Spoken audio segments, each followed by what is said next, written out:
after the what was it, the like giant human super-sized flashbang with the magical strings connecting to people's eyes.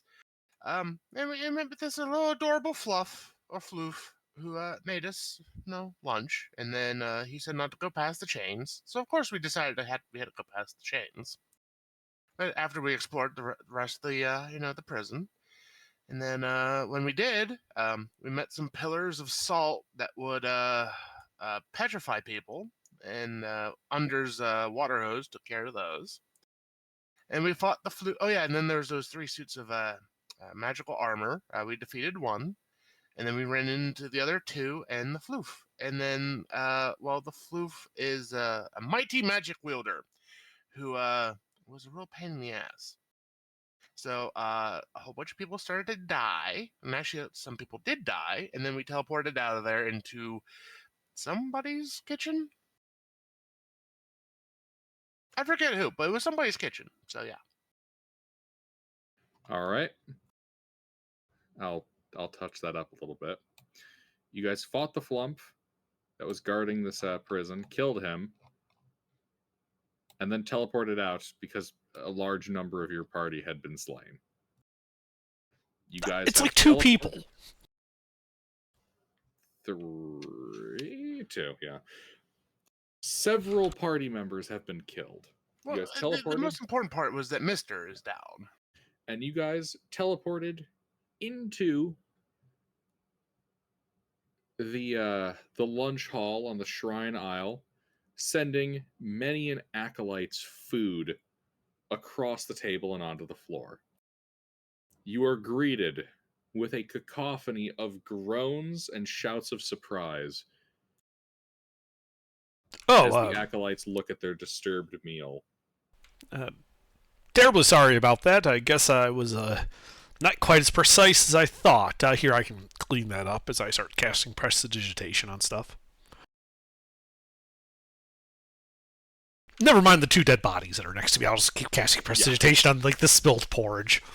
Yeah, there's one of the bodies has a face full of porridge.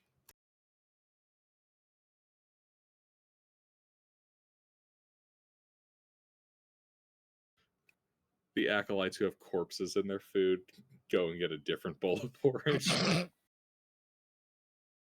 But yeah, you guys help clean up. The acolytes are settled but grumbling at you guys now. Yes, well, we did seem to run into a spot of trouble, and our cleric friend here, as I just kind of pat the recently deceased Varric, seems to have shuffled off his mortal coil. I did cast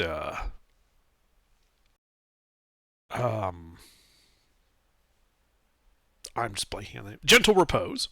I'm like, look at my spell. See, I know it's in here. But if I could purchase some clerical services here for undoing his temporary lack of life, that would be grateful. We can supply the diamond, mind you. Alrighty. The acolytes go and grab Ashara, the priestess of Charnum, and they bring your two dead party members back to life. For free? No. Well, then we only want Varric. Wait, you don't want the other person? Varric can bring up the other guy. Oh, fair enough. In that case, yes, they will revive Varric for you. All right, Varric, I did take one of the diamonds out of your pouch for this. Very well. Anyway, welcome back to the land of the living, Varric. Thank you. Now stop lazing about and get the other guy up. I don't think I can cast spells when I first come back to life, can I? It's Revivify. I think the only problem is you only have 1 hit point. Alright. After saying that, I just kind of turned to Ashara. Oh, thank you very much for that. Varric is a valued member of our party, and I consider him a friend. So, what is it that I can do for you in return?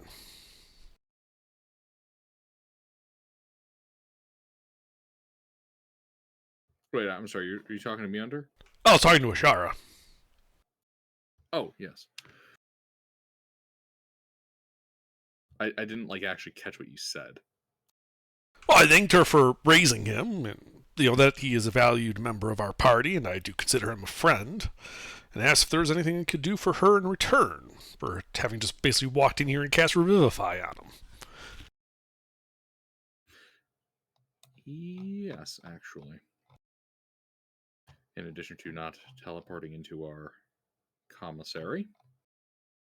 If I knew the runic coordinates of the teleportation circle here, I would have gone there, but alas, I had to rely on less precise means. We do have an issue that's come to our attention. A pair of our paladins were sent up north at one point and have since disappeared. They got lost in the swamp again, didn't they? No, although the continuous need to acquire your services for this type of task is becoming rather awkward. No, we sent them up north towards the valley around Erlishala, looking into a series of disappearances, and they themselves have disappeared. I hate when that happens. Given the war going on, we'd rather not send any more of our acolytes out. Oh, understandable. Do you happen to have any of their personal effects here?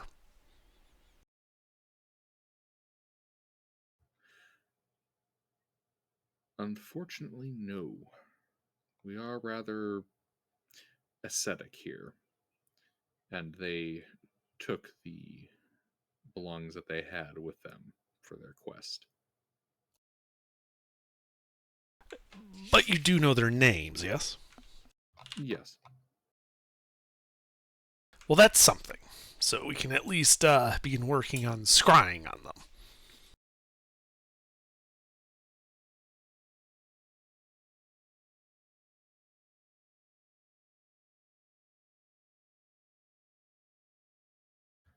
The paladins are Tormund and Kermar.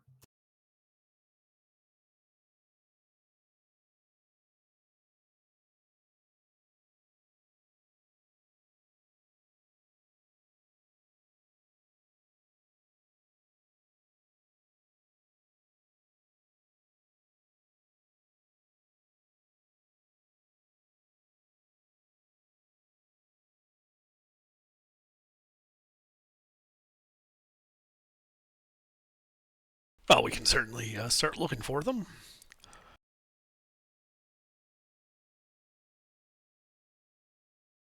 Does this shrine here happen to have a permanent teleportation circle?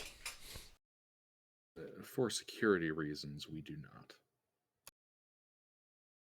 not. And I just look at the porch and I'm like, okay then.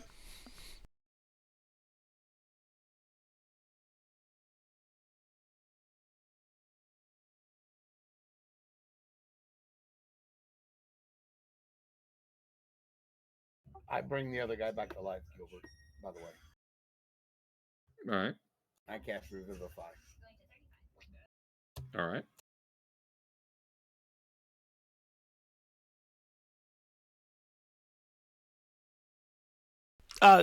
The two paladins, Tormund and Kermar, they had quarters here, yes? Yes. Might we inspect the quarters in case anything we can find that might help us locate them? Of course. One of the acolytes will show you. Wonderful. And we will begin immediately.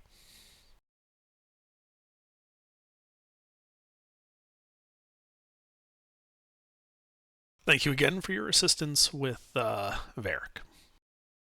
Of course. Happy to be of service.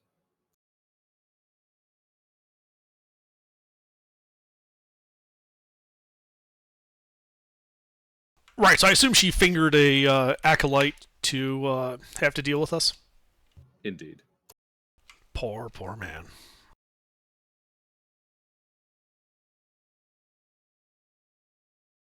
I turned to the acolyte and I'm like, well, no time like the present. Lead on to their quarters.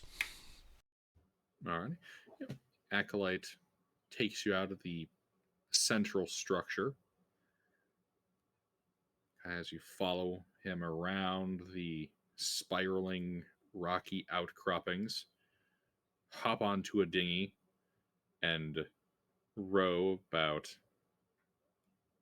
600 feet to one of the outlying islands, where you can see almost like a fortress bastion type structure carved out of one of the stones. Dock the boat, tie it off, and head on in.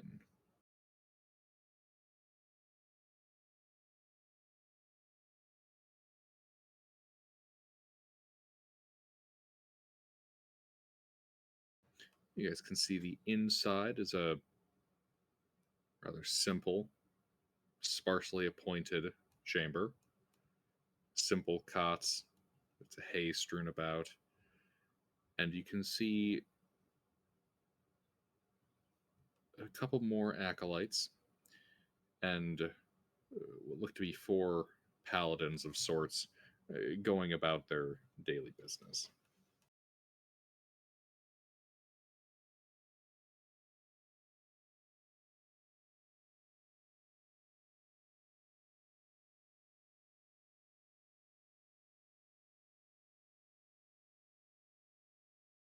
And where did Tormund and Kurmar sleep? They slept in that alcove and that alcove, there and there. Excellent. 2 different sides of the room. Okay. I'm assuming it's just like, basically just like a cot in there at the moment. Yeah. All right. Yeah, it's basically cots and like privacy dividers. Mm-hmm.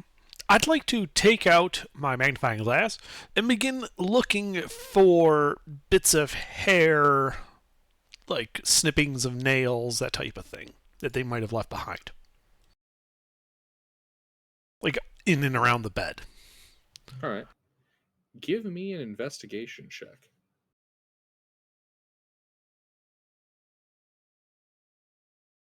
As you look for a hair in a haystack.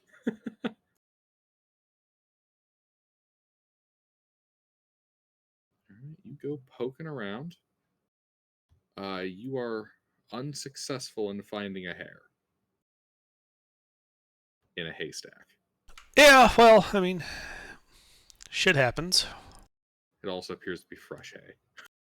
Yeah, I mean, Hey. it was worth a chance that they left some bit behind that we could use for scrying and teleport.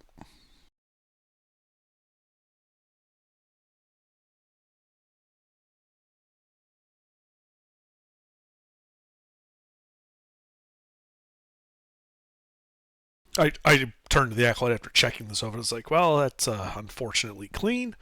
You don't happen to keep just a vial of their blood around, do you? No? Rats. Makes it easier to locate people if you have a vial of their blood. Since you guys keep losing paladins into swamps and valleys and the like, you might want to consider that as a policy. It has been occurring concerningly often.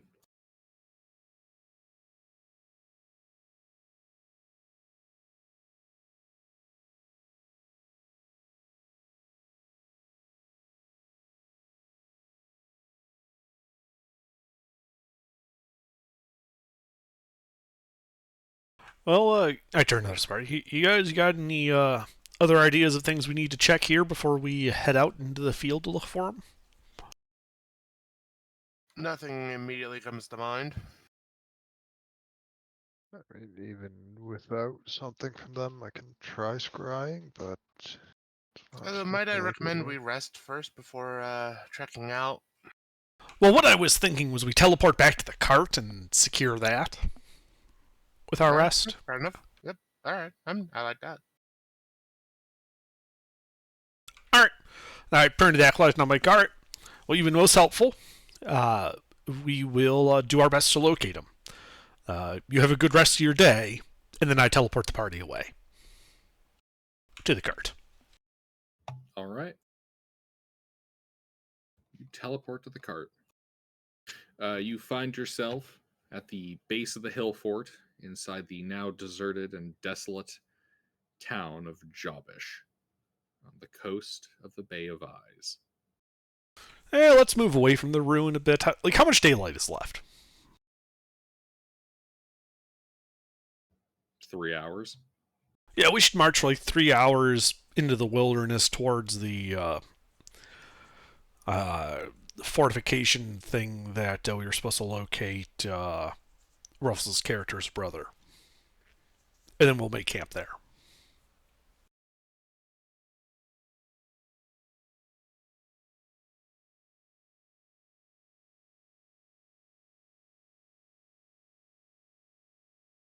I hear no objections, so that is what I begin proceeding to do.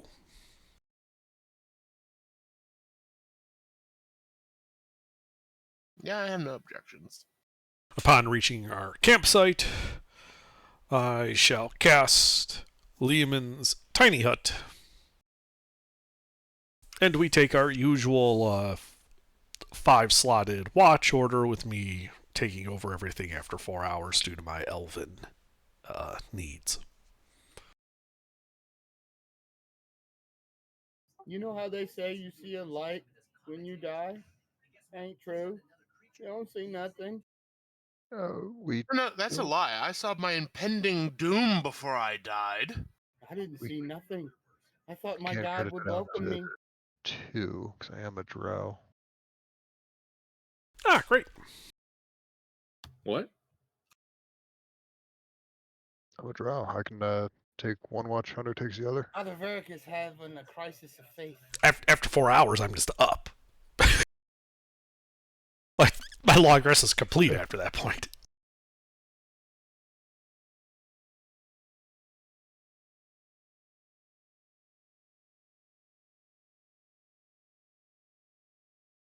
There, Varric. I'm sure you'll get over it. Snap out of it, man.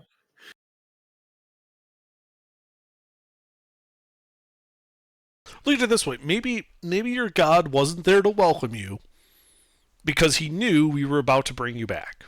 Yeah, it wasn't your time to die.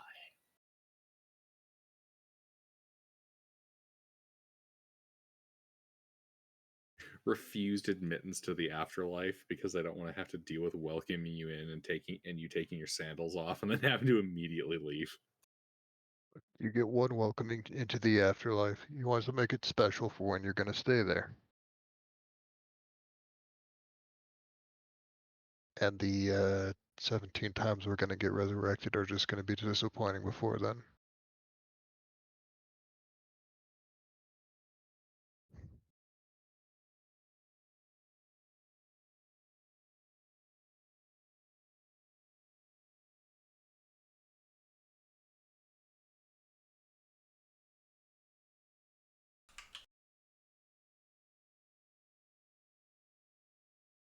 Well, does anything happen to our campsite in those first 4 hours? No. Excellent. Then when I get up, I would like to begin reviewing the loot we got from the flump, like looking through the spellbook and whatnot. Okay.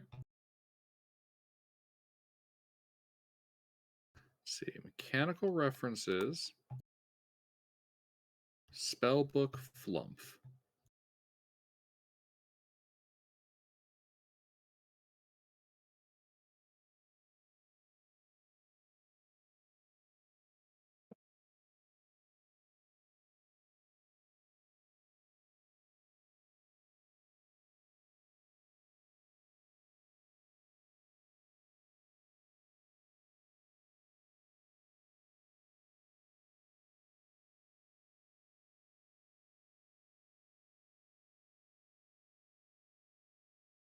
Oh, that's handy.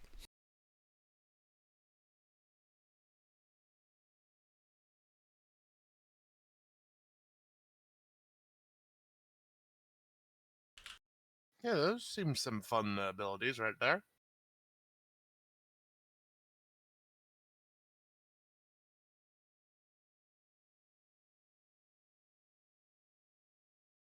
Oh, some cool spells. Whose spell list is that? The flumphs. The Flumps? Yeah, that flump we killed. Oh, wow. That's a pretty good spell list. Who's our wizard? I am.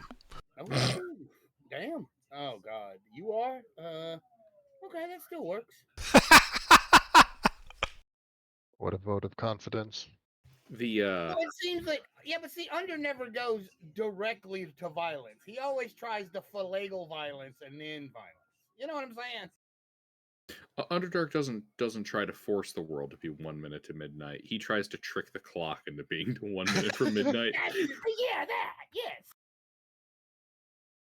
Isn't Varric a pacifist? Yeah, Varric's a pacifist.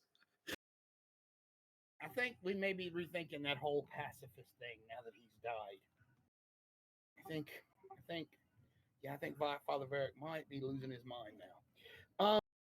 The easiest way to not get killed is to kill everything around you first. I mean, yeah, that's pretty much. I mean, he died, man. He was not of this world anymore. He's an adventurer, he should be used to it.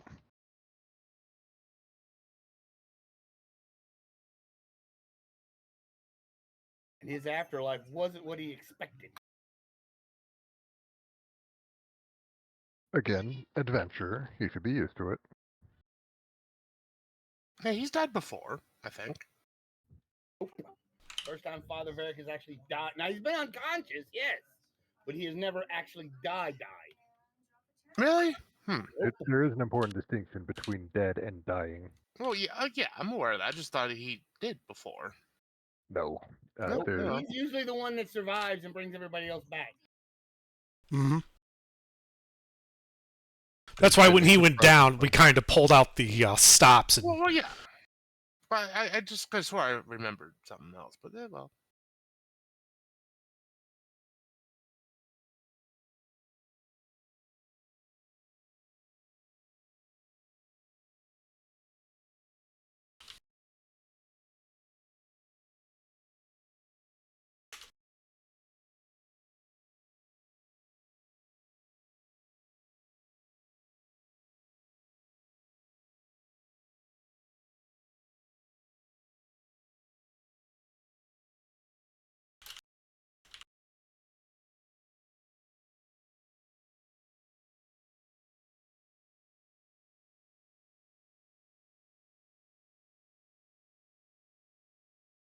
So what are you guys doing? I'm ready. so, one of my abilities is I can scribe spells very fast into my spellbook. It takes 2 minutes per level. So, in those 4 hours in those early morning, it will take me 74 minutes to scribe all of the missing spells I have through 5th level from that book. Dear God. 1.25 hours. Yes. And I will have added 37 spell levels of spells to my spellbook. All the spells. I would scribe the higher level ones, but I don't yet have access to the 6th circle and above.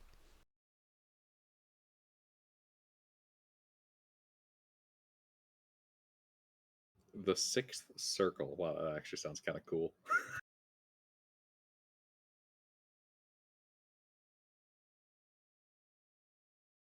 See, he already talks of hell. The 6th circle. See what I'm saying? Well, you can use contextually. Circle is used often for really any kind of esoterica. I know. Where its knowledge is tiered. I know. As well as shapes that are round. Would you prefer spheres? I've only got access to the 5th sphere of spells. I like either. I'm just saying. Why not hexagons?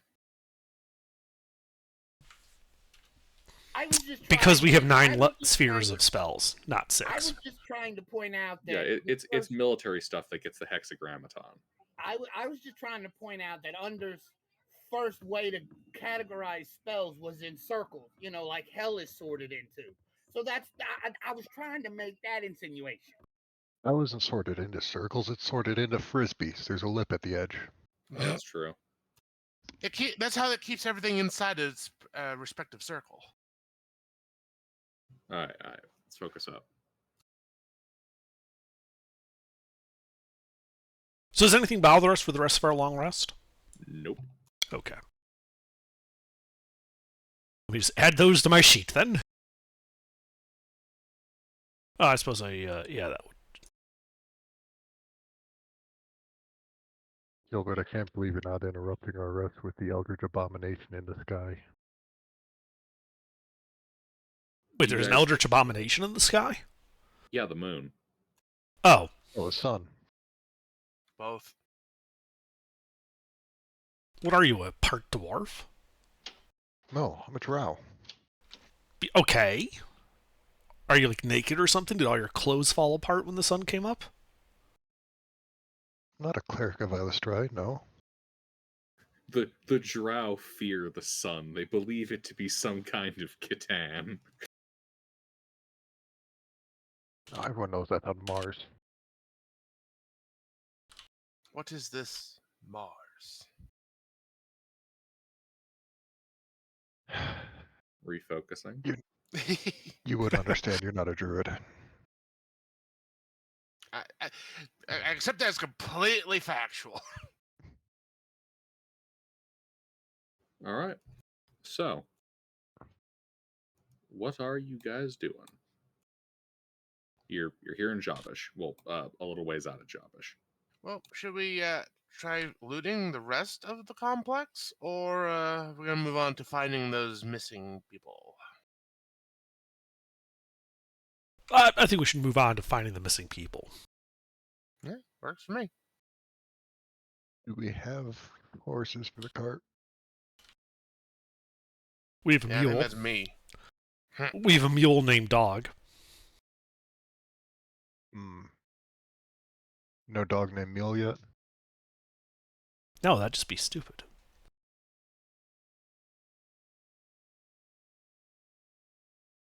So, sorry, I'm still waiting for my sheet to process the added spells.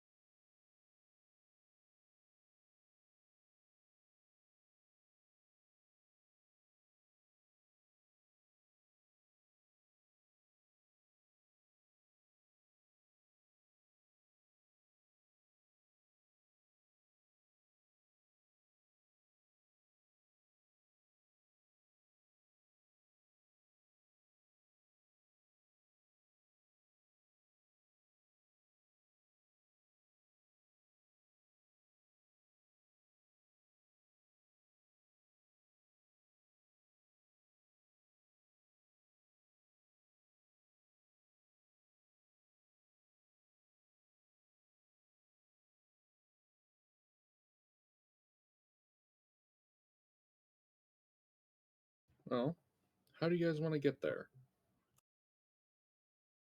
Hold on, I'm still setting up my Oh. spells for the thing, because I think we don't need to actually move from camp to do things like send sendings to these guys.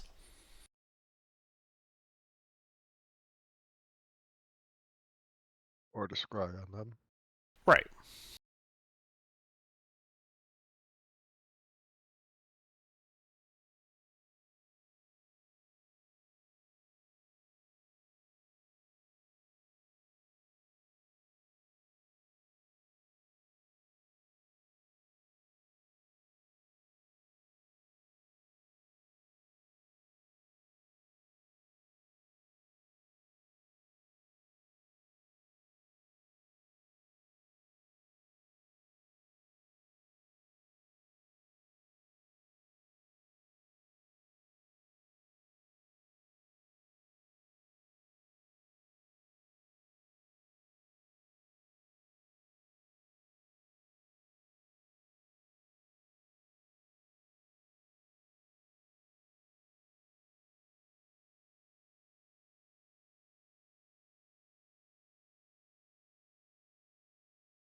Okay.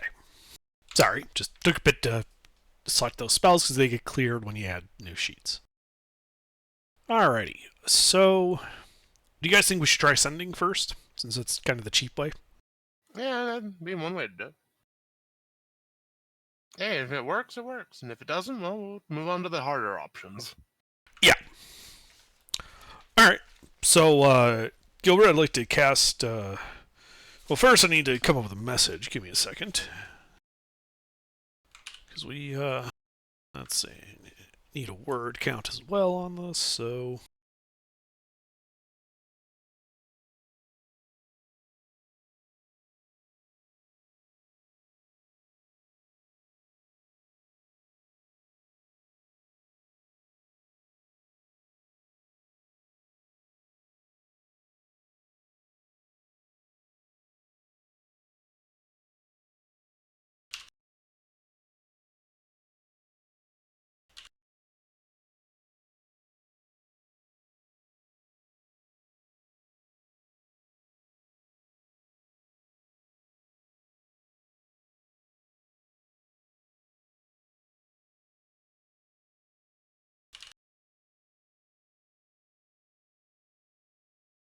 So where are we? We're by Little Eyelash. You guys are by Jobbish. It's a shitty, empty, ruined settlement along the Bay of Eyes. Okay, so this is exactly 25 words. Do you guys think there's anything better to send than that?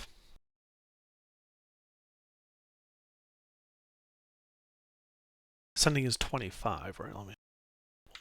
Sending is 25, yeah. Okay, yeah. I can't think of anything better. Looks good to me.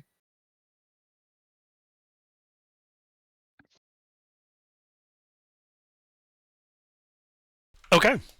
Then I will cast Sending, targeting Tormund, the Paladin of Charnham.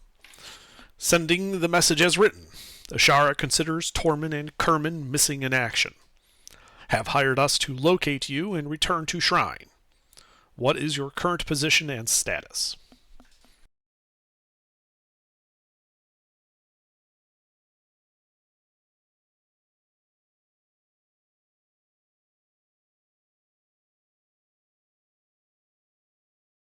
If he receives it, he would be able to telepathically send a 25-word response. Mm-hmm. One moment.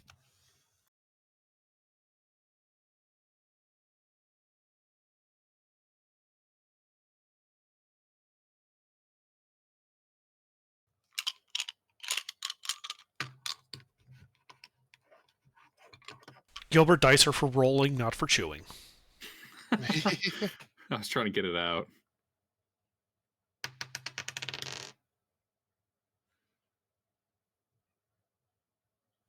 No response. Okay. I send the same message to Kerman, the Paladin of Charnham. Does it wake them up if they're asleep? It goes to voicemail. The creature hears the message in its mind and recognizes me as the sender if it knows me. The spell enables creatures with int scores of at least 1 to understand the meaning of my message. So I would say that even if he's asleep, he would still get the message, even if in dream form. There's nothing that requires him to be awake.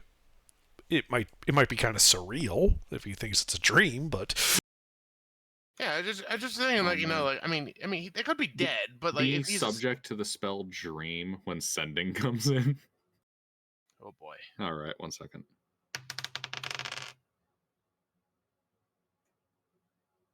Also, no response.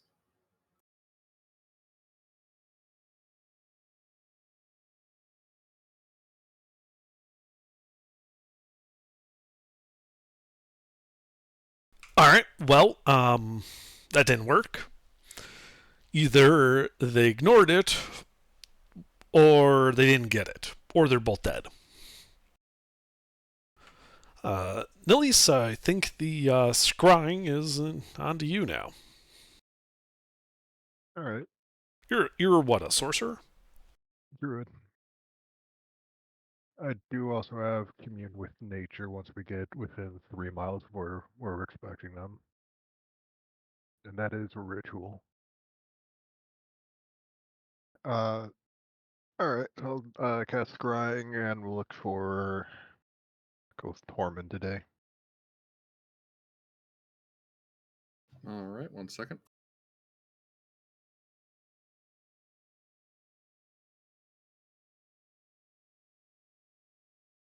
All right, let's see. Scrying.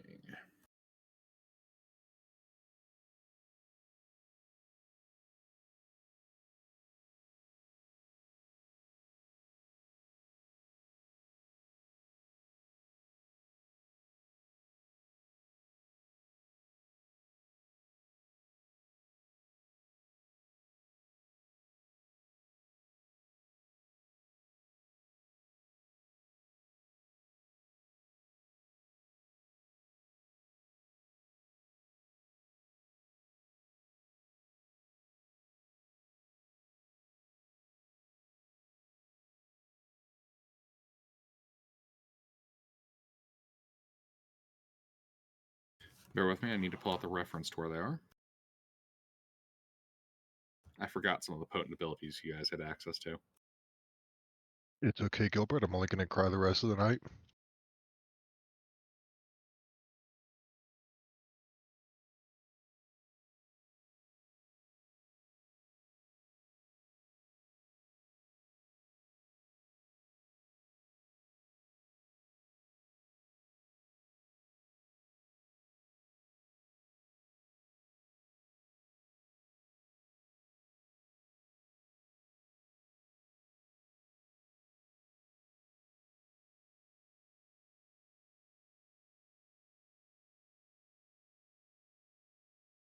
Alrighty. Alright, so you're trying to scry on them.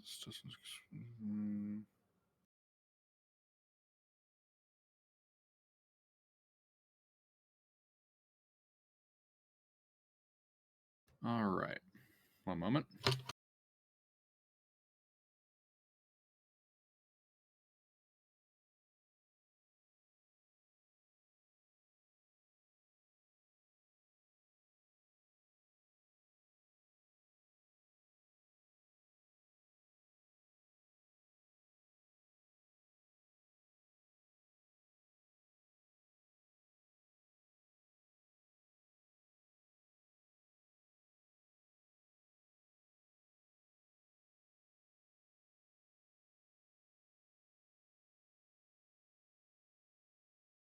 Alrighty here. So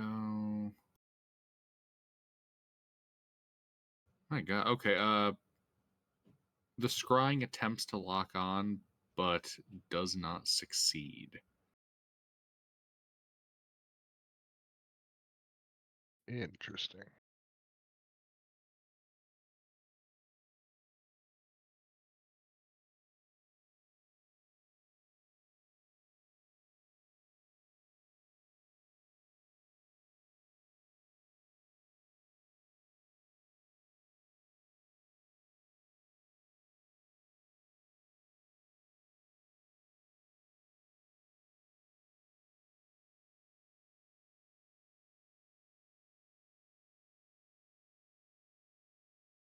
Hmm.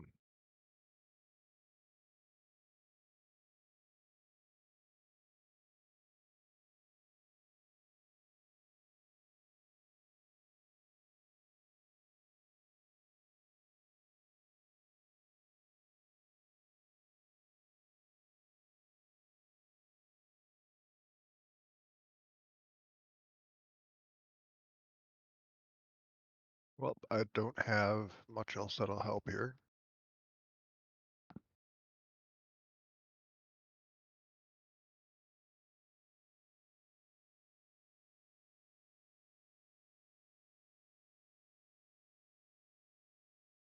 Where was their last known destination? They were headed to the valley around Erlishala to look into a series of disappearances.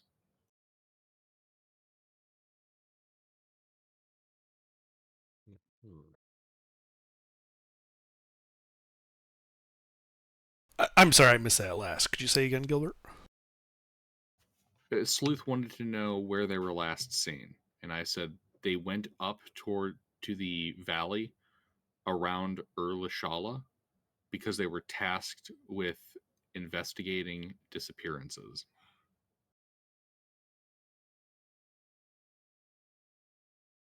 That's that big city to the southwest of the danger zone, right? Of the Depression of Black Glass, yes. Yeah.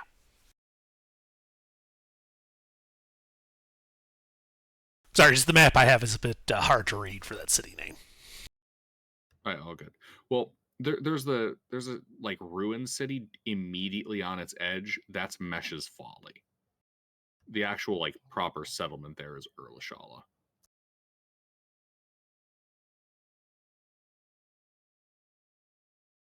Okay.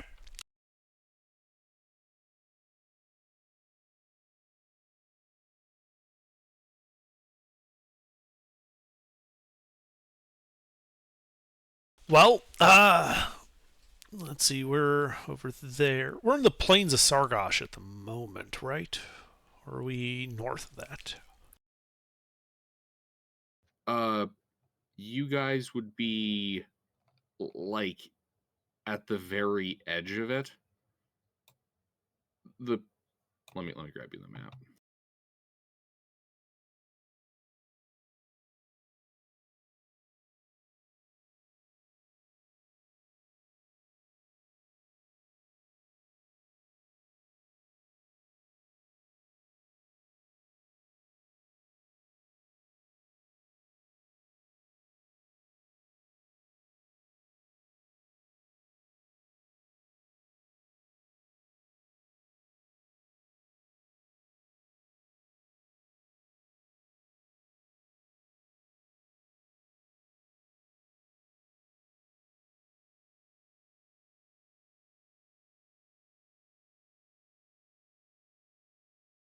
You guys are at the red X. You know, Sargosh Okay. would be down towards the bottommost dot.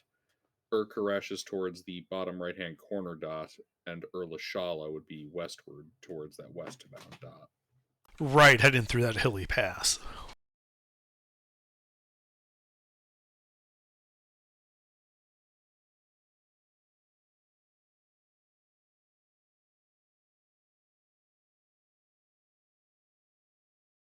Looks like we're walking then. We'll have to do this the old-fashioned way by actually going to Erlishala. Well, luckily we have this nice handy wagon. Indeed.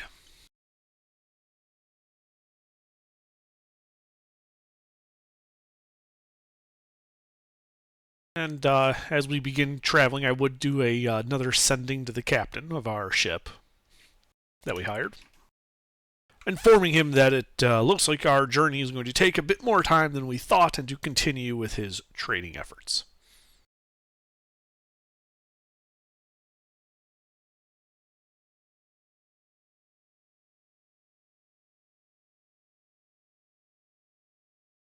Alrighty. Because sending is a damned useful spell. Mm-hmm.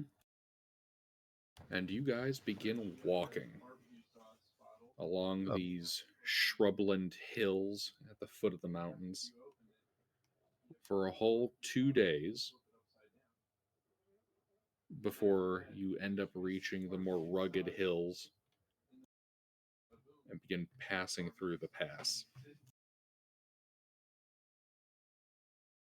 Would it make us better time if actually could the entire party fit on a giant elk? I'm thinking if everyone fits, we'd probably make better time if I just shapeshift into a giant elk, run for 8 hours, take a short rest. I think the problem is that we have like literally half a ton of loot on the cart. And, that might be an issue. Yeah, you guys do have a slight baggage train issue.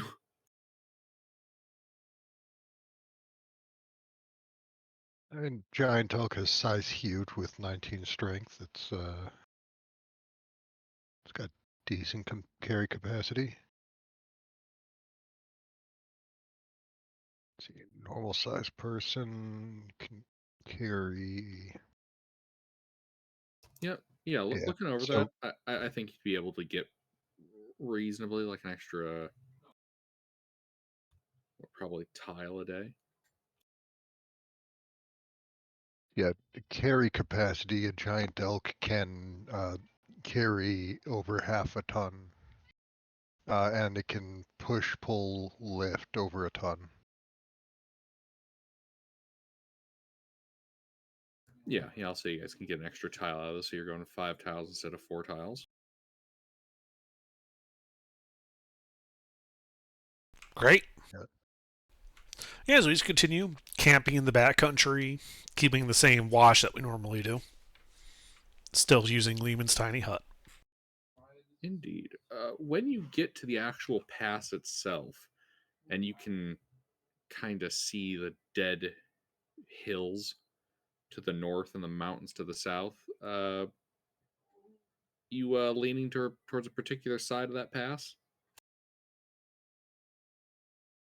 The southern part. All right. You guys follow the southern.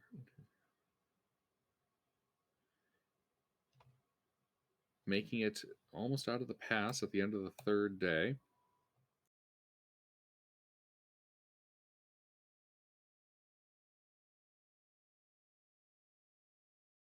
All right, one moment.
All right. It's the end of the 3rd day. As you reach kind of the edge of this pass, you can see the deciduous trees ahead of you, the dead hills surrounding the depression of black glass to your north, the mountains to the south.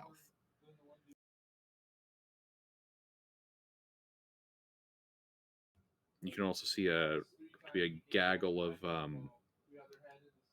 hill folk just kind of foraging in these woods.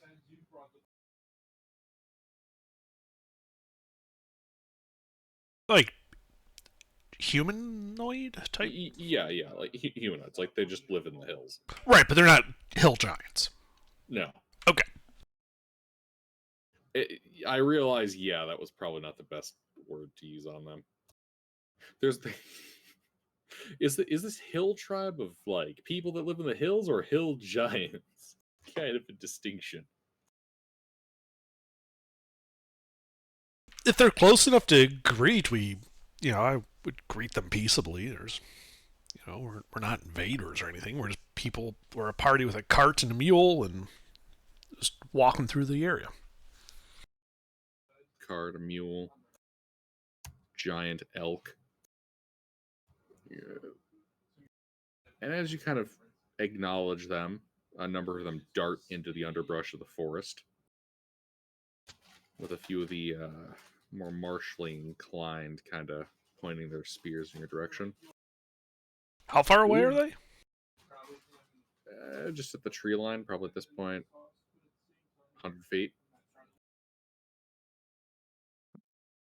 Guys came over the crest of a hill. Mm-hmm.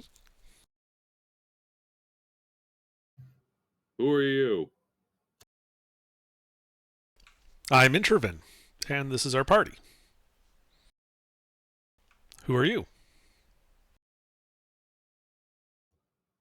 Tur. Well met, Tour. We are travelers heading to a settlement on the other side of these hills and forest. We mean you and your people no harm, and we simply wish to pass peacefully.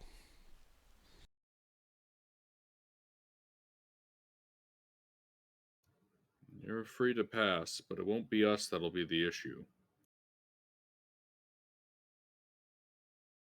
There's goings on in the mountains and in the woods. Hmm.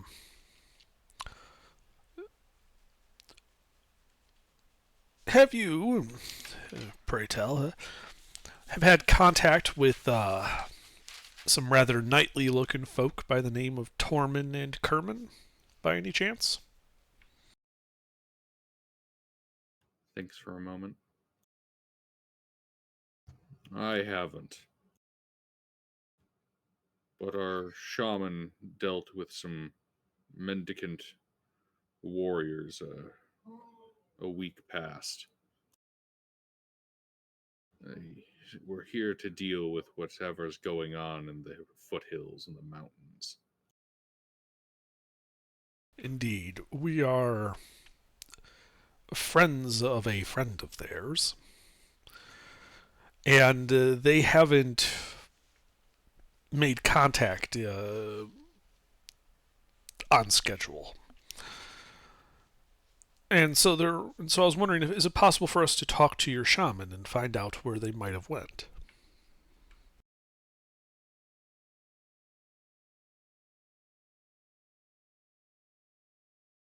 Give me a persuasion check.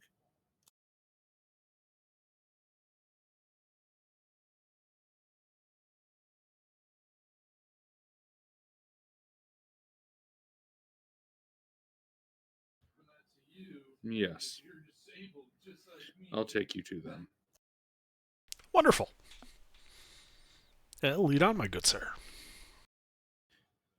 All right. He leads you guys into the woods.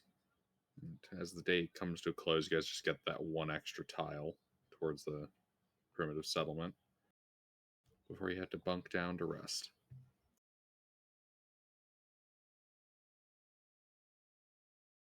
Does he have any objection to our usual pattern of Lehman's tiny hut and the like? He does not. Okay. Great. I'm gonna go behind a tree as a giant elk, as if that's going to hide anything, and then shift back into Drow and then walk out and pretend I was there the entire time. Mostly just curious if they have any reaction to doing that. Yes. Yes, they do. They do, in fact, react badly to seeing a drow. Yeah, that's what I thought. And a few sling rocks come in your direction.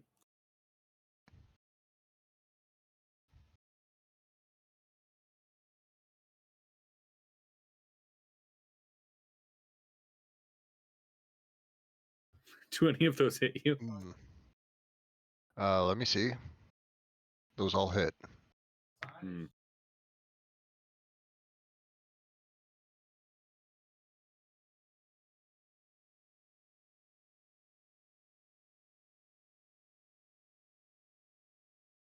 As the sling bullets strike you.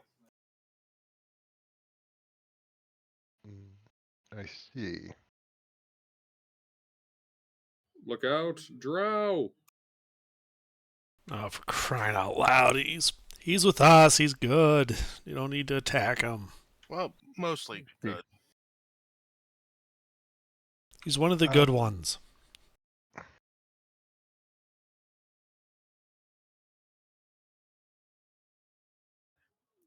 Give me a persuasion check to try to talk them down.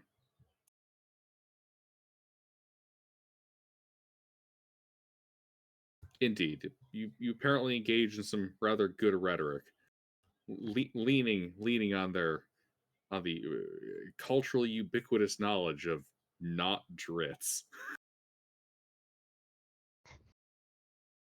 and they generally settle down. Look, Nillis, do you have like a pair of scimitars you can just wave around flashily? Kind of sell the image of it here. I have a scimitar, but a shield is a lot more practical on my other hand. Yeah, good enough. Okay, so he's half drits. The hill tribe kind of begins to nod acceptantly. This checks out to them. I don't think they'd take too kindly to me swinging a weapon around, though. Well, it's more that you see the good drow use scimitars. Do they? Huh. I just picked it up because someone tried to cut me open with it when I started work.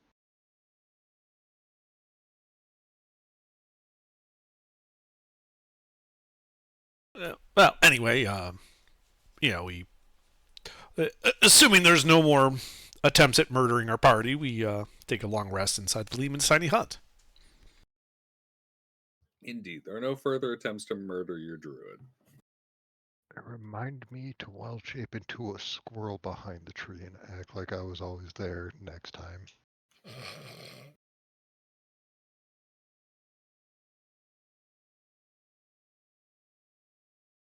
I mean, you always shape into a bunny, and I'll carry you like Lenny. Minus the neck snapping, of course. All right, but yeah, you guys take your watch with nothing amiss occurring. Oh, it was more the hitting I was concerned with.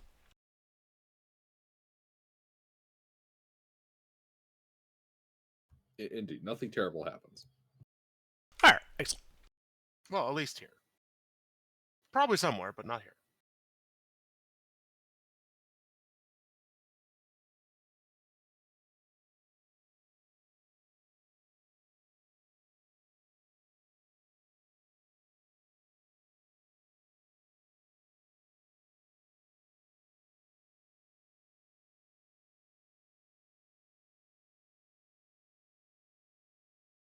So yeah, I guess we just continue on with Tur and the group of hill folk.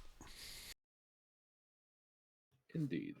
The next day, they take you to your camp a short distance away. Okay, maybe not short, it's like 18 miles. 18, what? It's like 12 miles, but you make it there.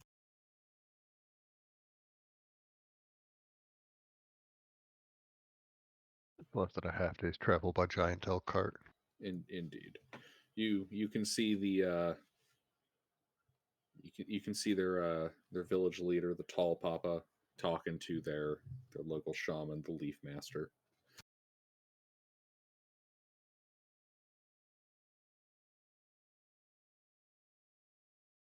The village is generally on edge, like visibly on edge.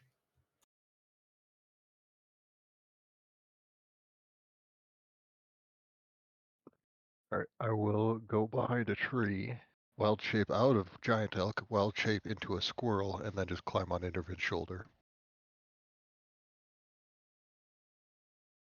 And that might go better. Indeed, nobody tries to shoot the squirrel. Well, just remember, if we get into combat, you need to go for the eyes. Cover the eyes, boo.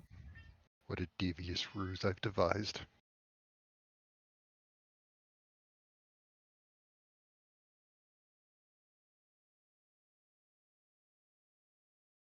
Kind of curious how many people are like actively trying to look away from the elk just disappearing behind a tree.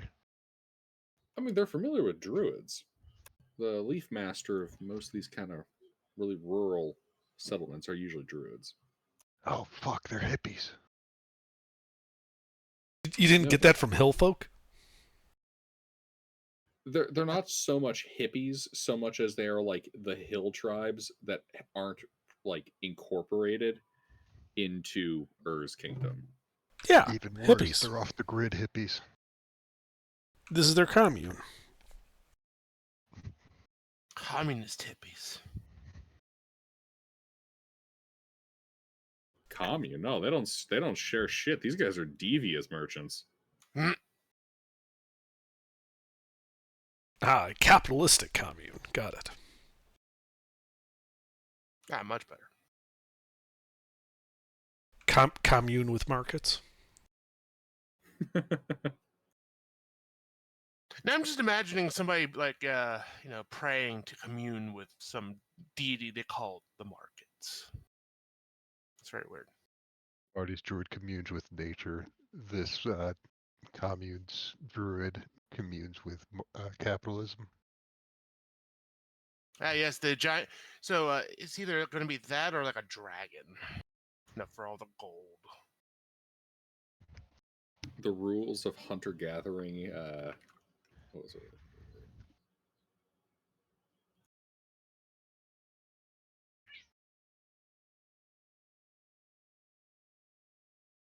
Bronze Age rules of acquisition. Oh god. War is good for business. Peace is good for business. Exploitation begins at home. Treat your workers like family. Exploit them. All right, but yeah, you guys are allowed entrance into their village. People are noticeably on edge, mostly staying indoors. You can see a few of the warriors and the tall papa and the leaf master in the what amounts for a village square. It's more of a big fire pit in the middle of a cluster of huts. Ah, welcome to our humble camp. Who might you be, strangers? Well, I'm Intervin, and this is my party. Varric, Nillies, Fairduel, Champion. My apprentices, Amtar and Isha. We were traveling in the area and met Tour there. And he mentioned that people have been going missing in the woods. A friend of ours asked us if we were in the area to look into some missing friends of theirs as well. Some paladins by the name of Tormin and Kerman. Tar indicated that they might have talked with your shaman before disappearing, and we were wondering if we could also talk to the shaman and maybe figure out where they have gone. Yeah, of course, of course. Leaf Master? Yes. Yes, I remember speaking with those two. What do you wish to know? Well, where they went. We haven't heard from them in some time. Oh well, and he kind of devolves into really giving you the whole 9 yards of like the entire first 2 days that they were here. Excellent. I start making notes. It's terribly boring and mostly full of completely irrelevant extraneous details. I'm sure, but I still write it all down. Indeed. Being the type of person that I am. Yeah, it's actually great to have somebody who remembers more than they were here. Oh I'm yeah, gonna find another shoulder to sit on. Alrighty. But yeah, apparently this village has been its hunter gatherers have been going missing. It's women, it's children. People are going out into the woods to forage, like for the last few weeks, and are just not coming back, disappearing into the woods. They sent word out. These warriors came up, and then they had gone specifically looking around the foot of the mountain, kind of to the northeast, the snow-capped one, with a couple of the local warriors. Only one of those warriors returned, and well, he didn't survive very long and was missing both of his eyes. Very, very gruesome details. The Leaf Master kind of details to you. The warrior kind of died of his wounds a few hours later. Talking about caves and monsters lurking in them, taking the villagers into the bowels of the earth. Ah, great. Well, we are somewhat experts at this type of thing. We should. It's this snow-capped mountain to the northwest, yes? Yes, that would be the one. Right. And these caves are at the base of it? Easily accessible by foot? Not really in the base. There's a pass that we use whenever we're trading between us and the river and city folk on the other side of the mountain. We usually pass through that area when we do.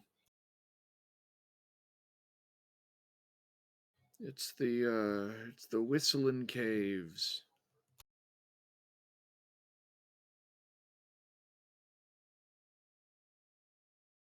They're located on the mountain side of the pass.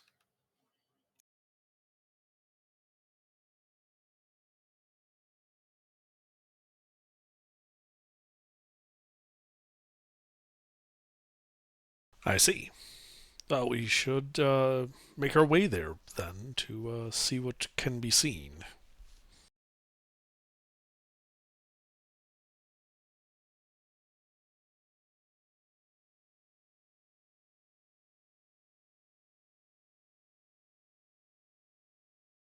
If there are any survivors from your tribe, we will be sure to retrieve them.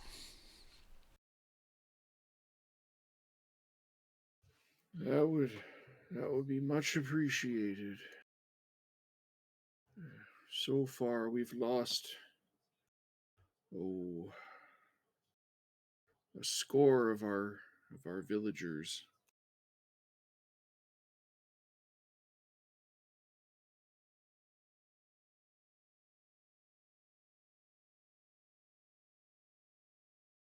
All right.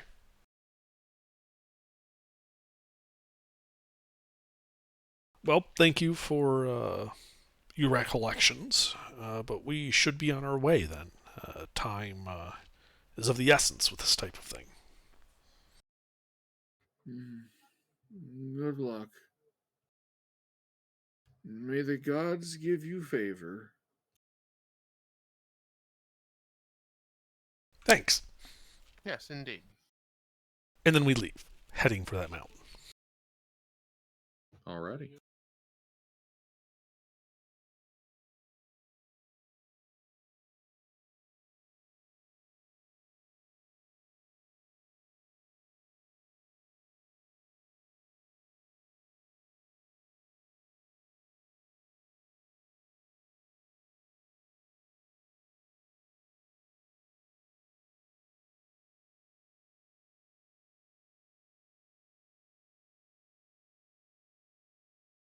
Give me a second while I pull stuff up.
Alrighty.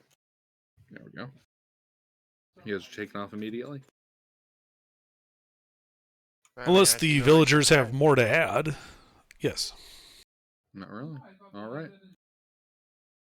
You guys head off.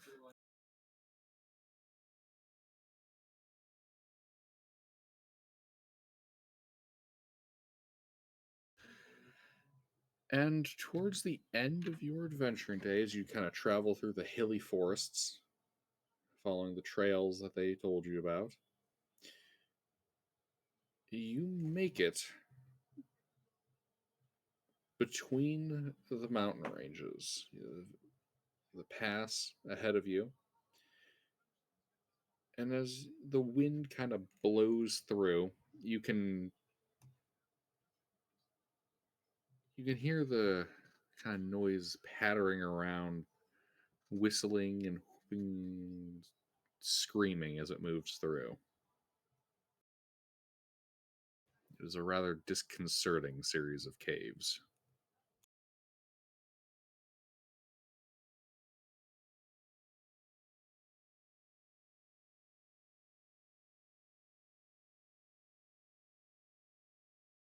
So I'd ask this: do you guys want to push into the cave and then rest, or are you resting out here? I think resting out here would be a good idea. Yes. Alrighty.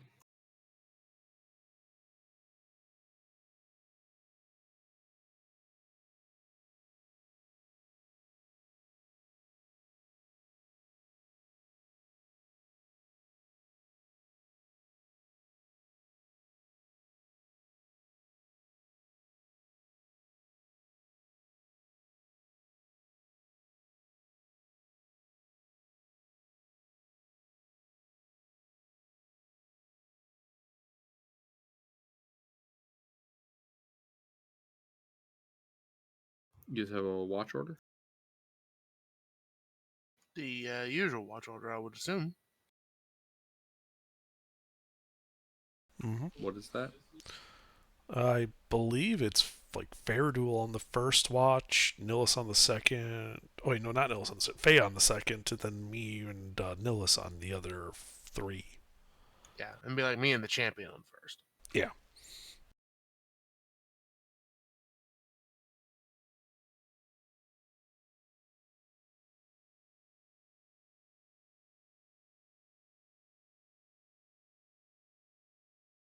Do you need me to type that up? Yeah, if you could.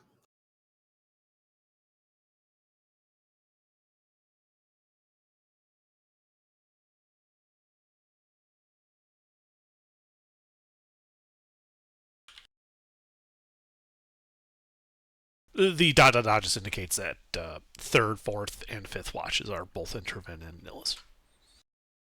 Gotcha.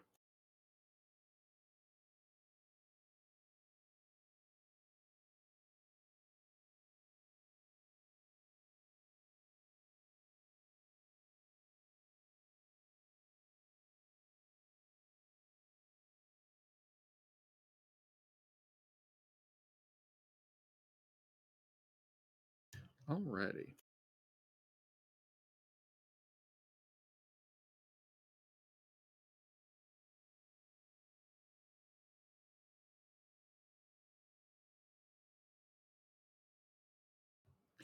So, Your watch begins and ends uneventfully. Up until the earlier morning hours, when the wind kind of begins to blow and you get more of the discordant howling from the caves,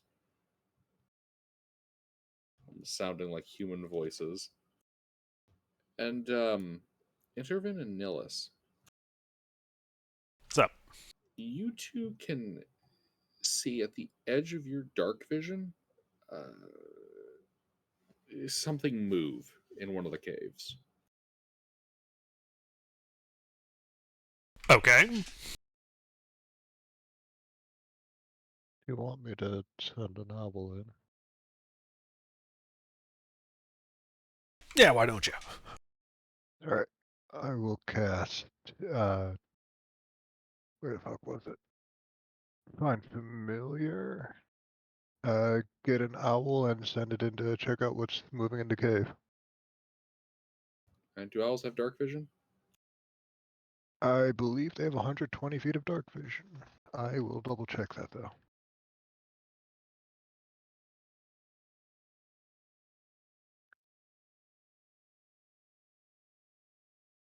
Oh.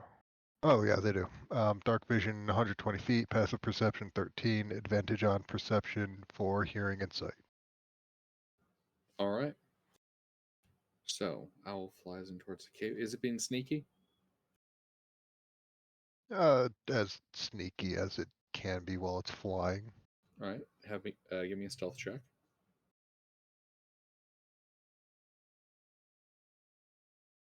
19. Oh, nice. Okay. Yeah, so it flies into one of the caves, kind of floating about and hopping when needed. Moving through one of the openings, poking around, you can kind of see that all these caves are kind of networked together in a labyrinth of small interconnecting tunnels. Give me okay, so are you looking through its eyes? Um, I will step outside of the dome on the side away from the caves to do that because magic can't go through the dome either way. Okay. Step on the other side. Close your eyes. You see through it. Okay. So do me a favor. Give me 2 perception checks. One for sight and one for sound. Uh, uh, one plus Because you can 3. smell that the air in here is rather fouled, like rotten meat. Right, will be first. Sound is the second. Oh, god damn it! I forgot the 2.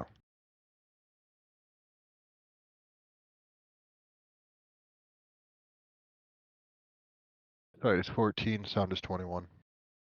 All right. So the owl's looking around. You don't see anything, but you hear um, very carefully regulated, faint breathing. Coming from a couple of it sounds like 2 spots, one near you kind of in a cluster of stalagmites, and another uh, coming from like the hall itself, but you don't see anything. All right. I'm within 100 feet of the owl still, right?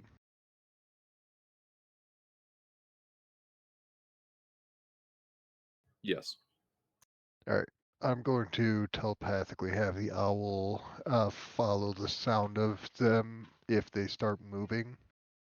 Um, I'm going to go back into the dome and report to Intervin that the owl found, um, heard but couldn't see 2 people breathing.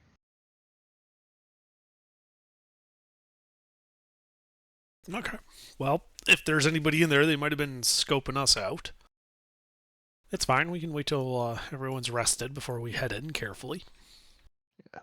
The owl will only last for 4 hours, but I can send another one after that. Which 4 hours should get everyone else at least awake. Yeah, just keep an eye on it. Alright. I will be just outside the dome then, and I will keep an eye on the owl.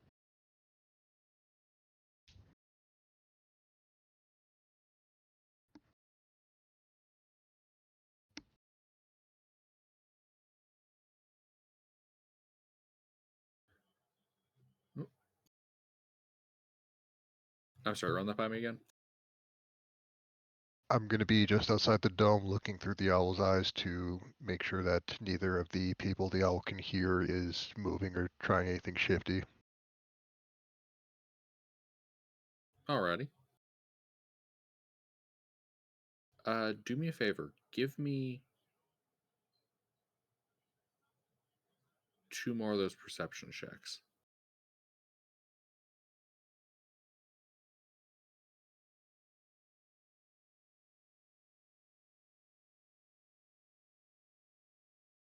17 and 20.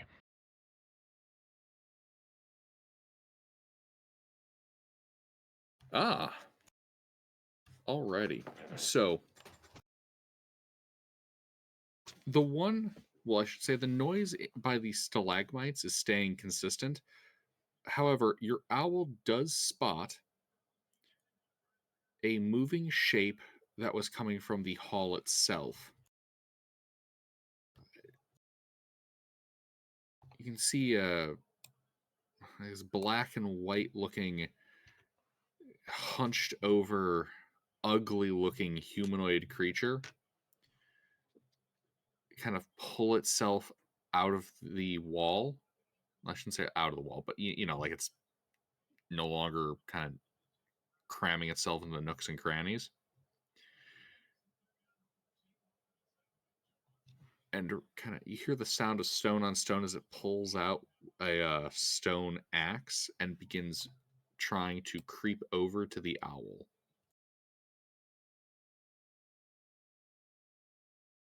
Alright, I'm gonna have the owl just stay out of a charging distance, like 20 feet away, so that if the guy starts making a rush for the owl, it can fly off.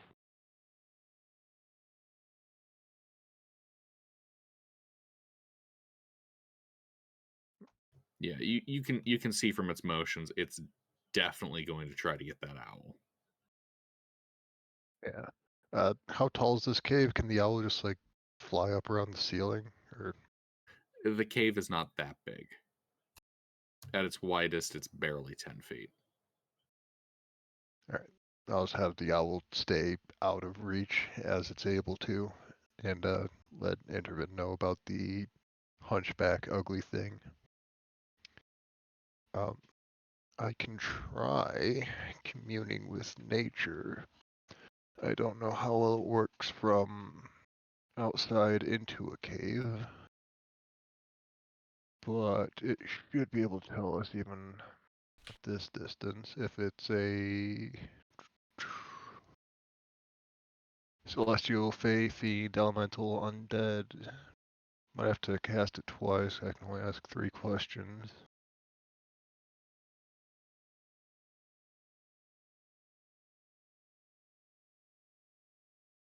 Well, I don't think we care about terrains, bodies of waters, or buildings. So that kind of narrows it down for one casting. Yeah, it'd mostly be just ask where's the nearest fey, where's the nearest celestial, where's the nearest elemental. It's less likely to be a fiend or undead, but it's not impossible. It could also just be none of them. Right, which is why the prevalent animals would help. Same from influence from other planes of existence.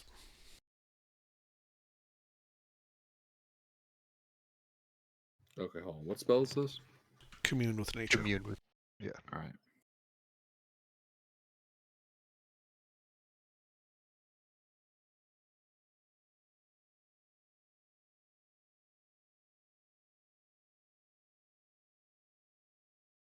Okay. So you instantly get to know up to 3 of those. So I'll be right Taranva. back, guys. Okay, which 3 are you picking?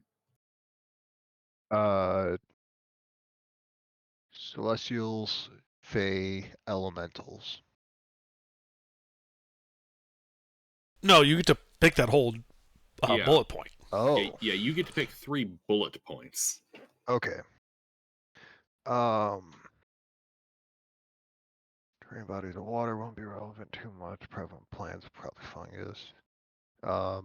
Animals, peoples, influence from other planes of existence. All right. So let's see here. Goes out to 3 miles on the surface, 300 feet in underground settings. Doesn't work where nature's been replaced by construction. So I want to make sure I'm understanding this correctly. So does he know what kind of animals or people are there? Or just that they are there? He would gain general information about prevalent plants, minerals, animals, or peoples in the area. So that would be like, there is a tribe of hill folk here, or a tribe of orcs, or a tribe of goblins. It wouldn't give him a list of names. Okay. It would let him know if there are any powerful celestials, fae, fiends, elementals, or undead in the area. And it would tell them generally what type they would be as part of that general knowledge. Right. Okay. And then if there's any influence from other planes of existence here. So, prevalent plants, nothing noteworthy, although there is an abundance of fungus inside the cave. Minerals, also nothing too crazy. There is an abundance of iron. Animals, let me give you that one.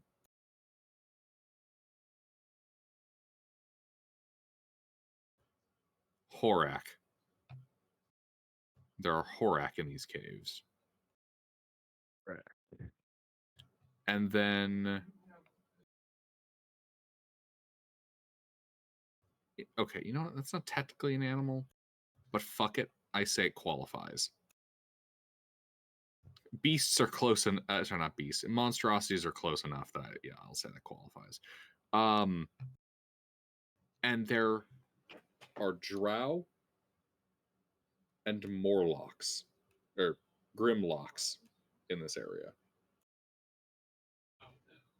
Horak, Drow, and Grimlock. And Horak, well, Horak, drow, grimlocks, and hillfolk.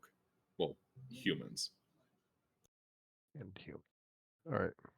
And halflings and dwarves. The typical surface folks. Yeah. Surface people. Alright, I'll pass that along to Intervin. And then go back to looking through the owls if he's got nothing else to deal with. How, are all of the humanoids clustered together? Are they? Does it give that info? Yeah, it would determine the location of powerful undead in the area, the location of major sources of safe drinking water, the location of any nearby towns. It's right in the spells examples. Oh, yeah, okay, right. Sorry, first time we've ever used this spell in Yeah, a no worries. very long time. All right. Yes. So the surface people are clustered, and so are the drow and the grimlocks, and basically it's all clustered with some smaller clustering spread out of grimlock, drow, and Horak. Horak. Yeah, Horak.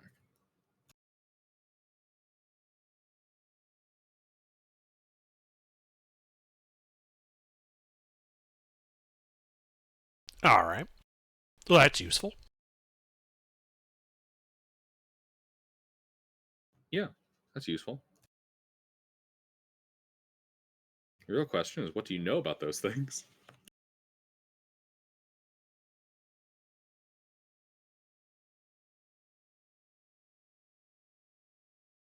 Yeah, probably just what I read in the books.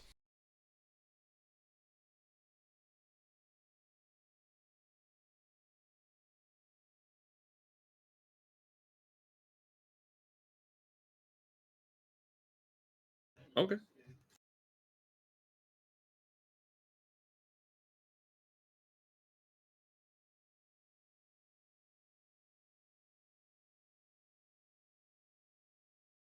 Gilbert. Mm-hmm. Uh, being a drow, what would I I'm know back. about drow in general? Like, are they different from Faerun drows in a notable manner? Yes. Yes, they are. Very mildly. The key distinction being spiders don't exist. What the fuck is a spider? Well, there are terrifying types of land crabs and other kinds of disgusting, perfidious arthropod monstrosities. Yeah, everyone knows that.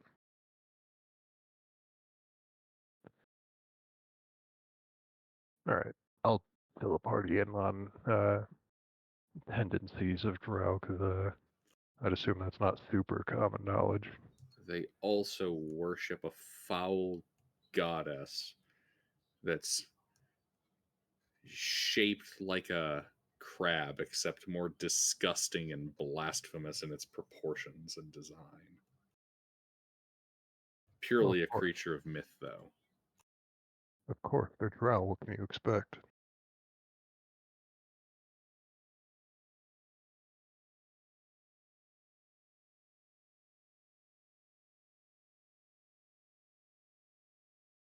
I fucking hate spiders. Definitely Really, I spiders. hadn't noticed.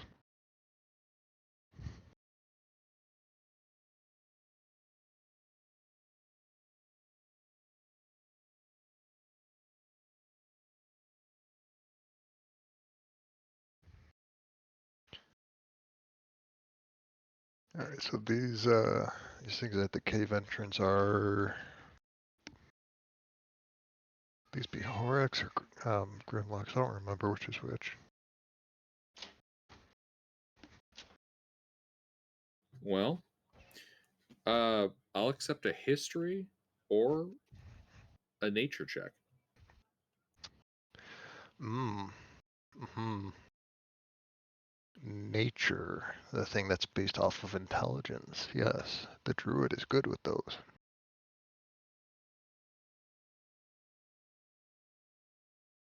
18. So,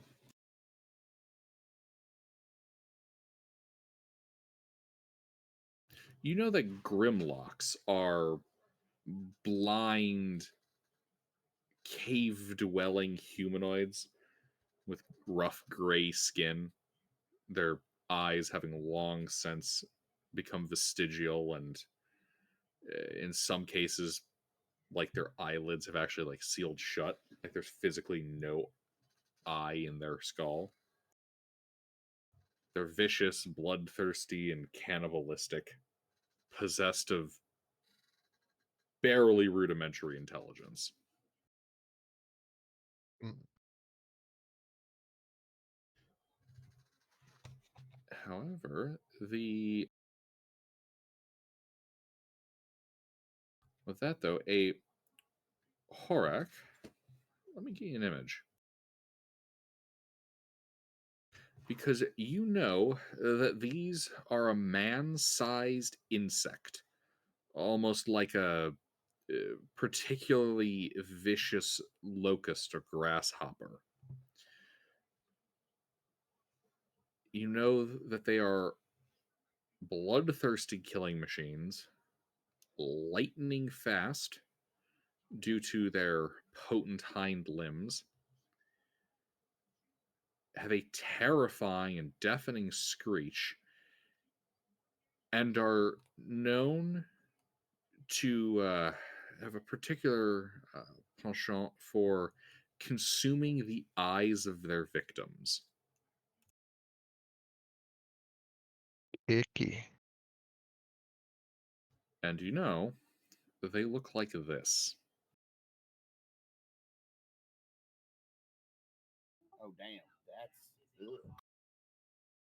So these are Grimlocks at the cave entrance. Or just drow that have really fucked up their spinal column.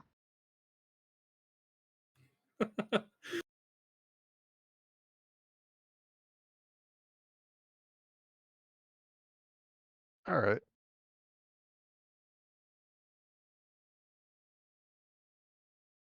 Let's see, what else do I have?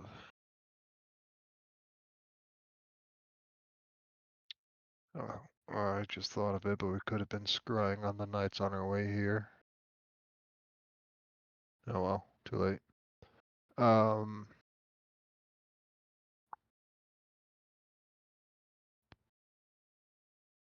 Don't have anything super useful. Well, we As can of wait for the today. rest of the party to wake up. We don't have to do this alone.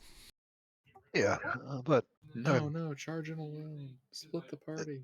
The other thing is I can mostly always do just- Arcane Eye and send in an invisible probe towards where you noted the cluster of surface dwellers. Yeah, I was just trying to get some information before daylight, so we're not spending half an hour to an hour doing that while burning sunlight that the rest of the party seems to need for whatever godless reason. Fucking surface dwellers.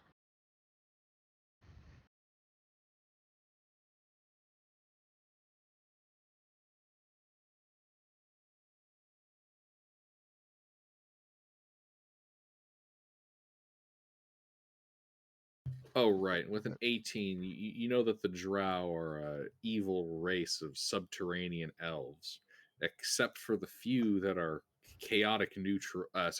Chaotic good. Something fighting the negative stereotypes of their people. Something Dritz. Fucking rangers. Something Order of the Stick reference.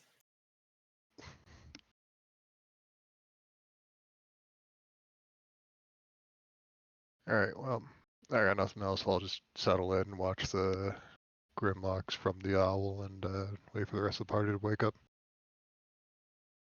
Indeed. Yeah, that Grimlock is going to start going for the owl. Like he's creeping in closer and closer. Every time he gets closer, I'll just have the owl fly 20 feet back, land, wait for him to go up 20 feet again. The owl is at the edge of the cave. The owl can leave the cave, there's nothing keeping it in.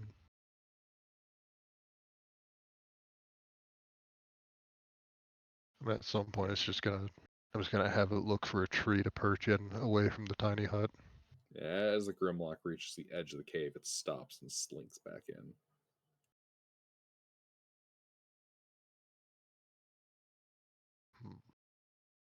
Alright, I'll plop the owl down like 15 feet outside the cave.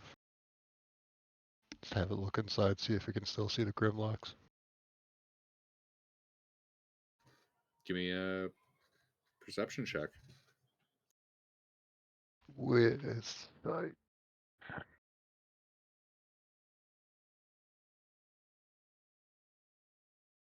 16.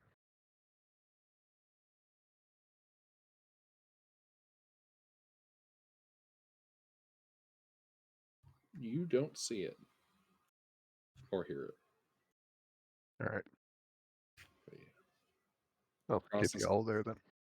The process continues, and you have finished your long rest. The sun has risen. Mist clearing around you. Joy. All right. Oh yeah, we fill in the party about what we spotted and what his soft probing had done. Remember, if you get killed by Horaxes, close your eyes. Yeah. That's not gonna help. So anyway, now that you guys are awake, the tiny hut has finished. I will cast Arcane Eye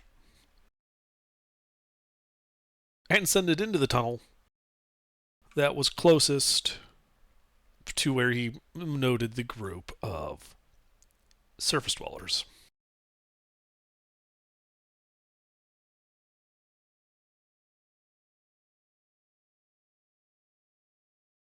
Sorry, do me a favor, run that by me again.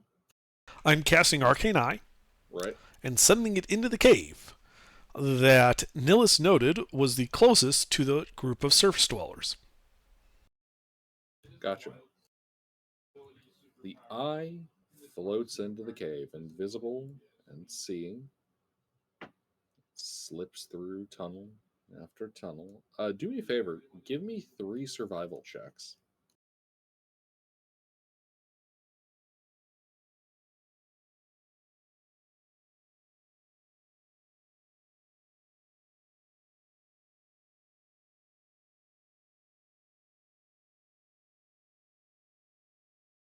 All right, you try navigating through the tunnels, occasionally spotting a drow in wait, a couple of grimlocks. What's the drow doing? It looks like he is maintaining a crossbow, uh, kind of perched, using a couple of leather straps, kind of attaching himself to a stalactite. Like if you were to enter this chamber, he'd be able to shoot at you from higher up, where people would be less likely to be checking. Does he have any iconography on him? He does.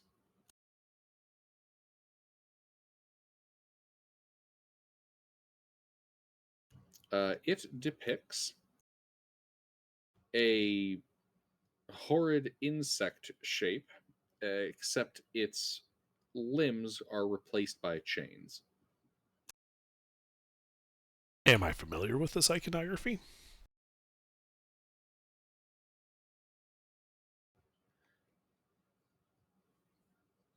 Give me a history check.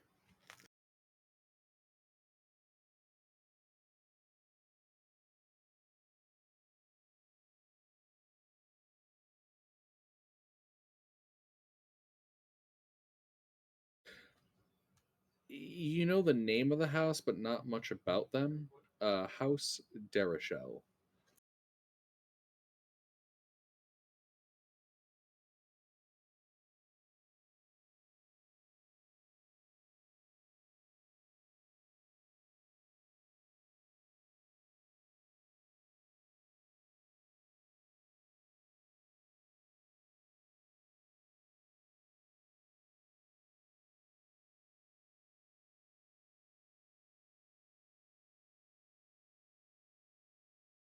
Okay.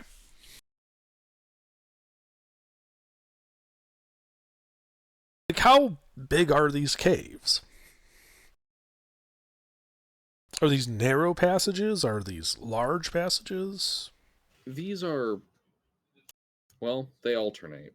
Some of the passages are large, some are narrow, going up and down. It is a honeycomb maze of tunnels. Okay, well, I can see what, is through the arcane eye, so I could begin drawing a map. Mm-hmm. Yes, you could.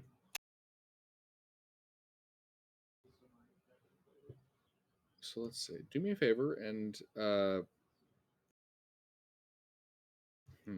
I guess just make a straight intelligent. Did you have proficiency in navigation tools or or cartography or like what map No. making? Map making. Okay.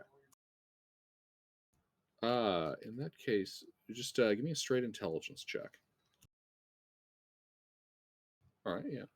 You produce a map of the caves as your eye kind of, I assume, systematically goes through a number of these tunnels. Yeah, I'm not going to wander randomly. I'm trying to locate these people, so it would be rather systematic in its approach. Indeed. Go filtering through, spotting the occasional trap, the occasional wandering patrol of grimlocks, eventually making your way into a much larger kind of cave chamber off to the side. You can see inside of this room a pool of water a series of stalactites and stalagmites. Bound and herded into a series of what look to be carapace pens, you can see several dozen humanoids.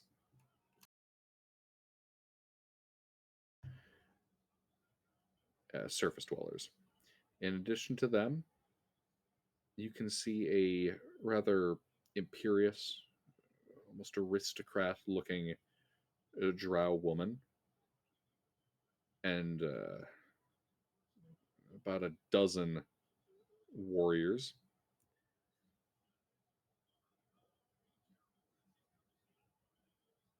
About equal a number in Grimlocks, and 2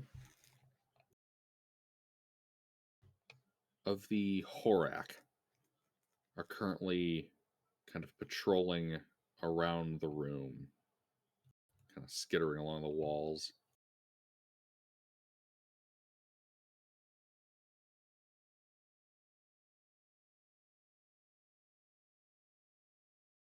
Well, guys, do you just want to teleport in there and start fucking shit up? I mean, sounds like a plan to me. All right, I get everyone together, and I, with the eye providing, the you can see the location type thing, I cast teleport.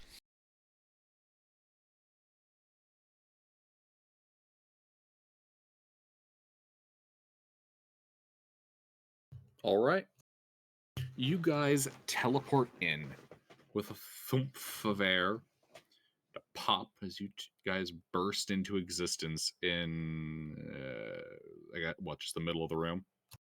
Well, no, we'll be tactical about it and appear at the end with the door so that no one can, run away. Gotcha. Because you said there was only one door in, right? Yep. Yeah, dead end. I want it to be their deaths. Indeed. The whoosh of air, the pop. You guys are in this rather chilly stone chamber. You guys all have dark vision, right? No. Yes. Do you have I light do. sources? No. Glow jar.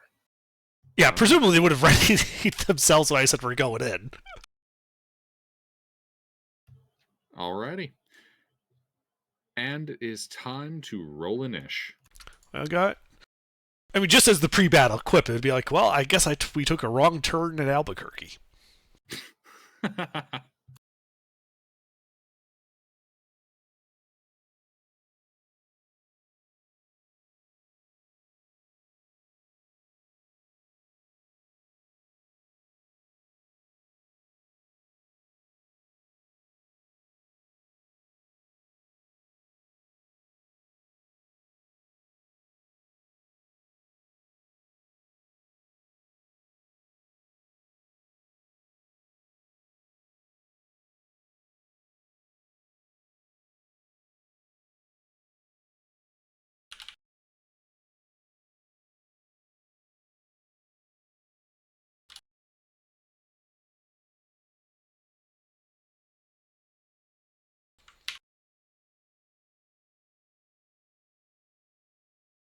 All right.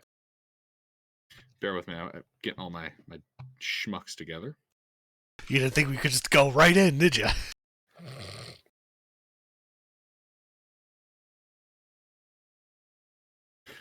I'm going to be honest, I didn't factor in the scry and fry for some reason when I designed this. I was thinking something else was going to happen. I'd be able to funnel them off a little bit. One moment. Rookie mistake.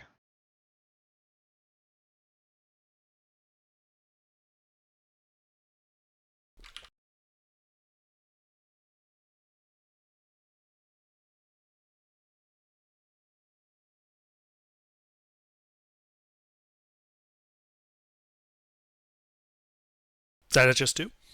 Nope.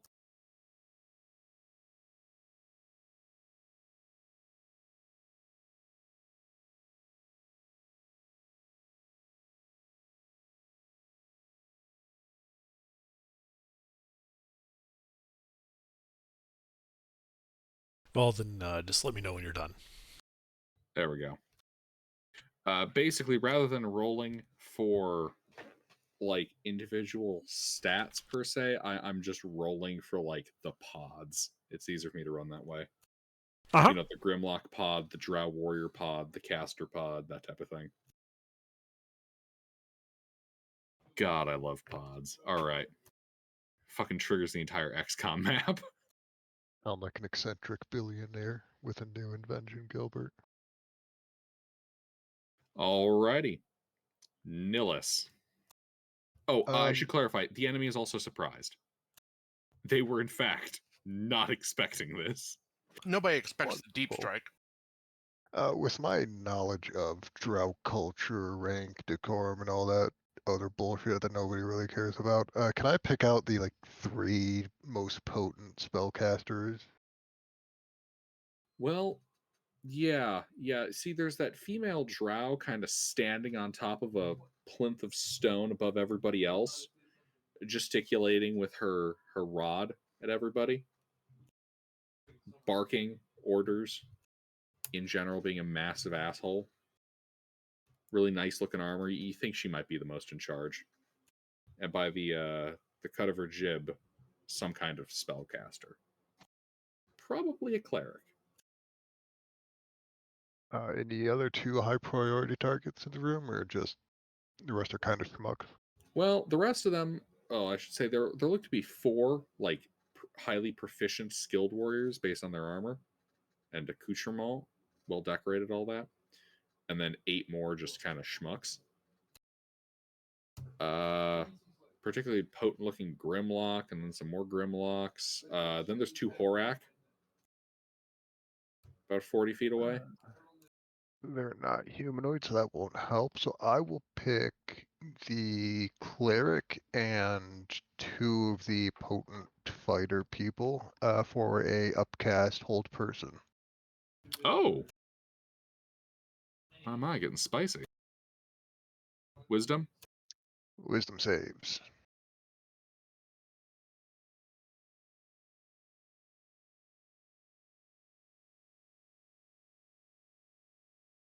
Believe it or not, 11 does fail.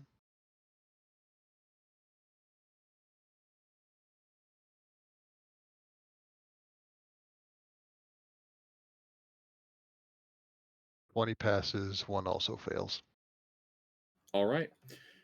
The caster and one of her honor guard are held. Neat. All right, that'll be it for me. Faradul. Oh, we're gonna hit the one honor guard that didn't be courteous and become held. Well, if you have a piercing weapon, he will be hold. Sadly, Wait. no. Wait, so you're going to attack the person that wasn't held rather than the person that's Yes. currently paralyzed? Yes. I know it's Paralyzed. crazy. I'd actually say go for paralyzed, because any hits in melee turn into crits. They're Oh not wait, just stunned. but doesn't that remove the hold?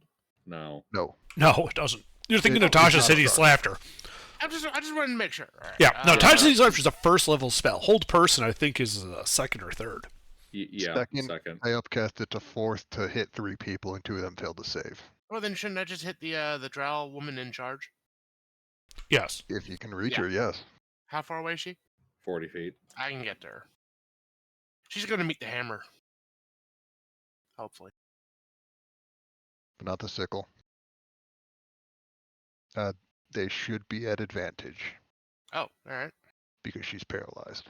Unless she has something where she's like a 17th level rogue and no one can get advantage against her. Oh, we'll just roll another 3 here and see what we got. So that'd be 24, 30, 24. Actually, that's incorrect. It's critical hit, critical hit, critical hit. Oh, all right. You connected on all counts. Yeah, all right. Yes, fault. Yes, fault.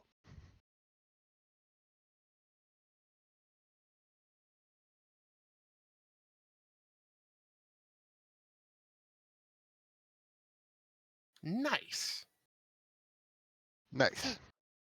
Bloodied. All right. And then the good champion's up next, and he's going to do exactly the same thing.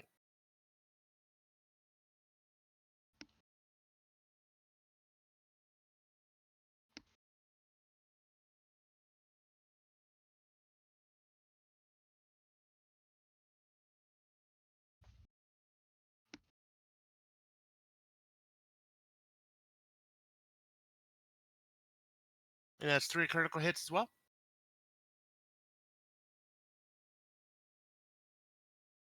Oh, you actually... Wait, what'd you do? The champion is attacking Oh. the... The Just priest have as well? some loot, Gilbert. Yes. Fair. Yes, those all hit and are all crits. Excellent. No, the nat 20 is not the super crit. It's just a regular Ah, crit. Are you sure? Also, come on, you guys just deep strike the drow in a bunch of fucking tunnels. It's basically trench warfare. Of course I'm playing this. I can't argue with that.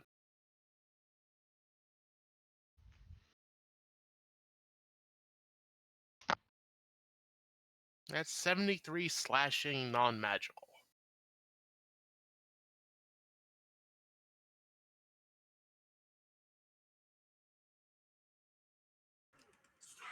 Yeah.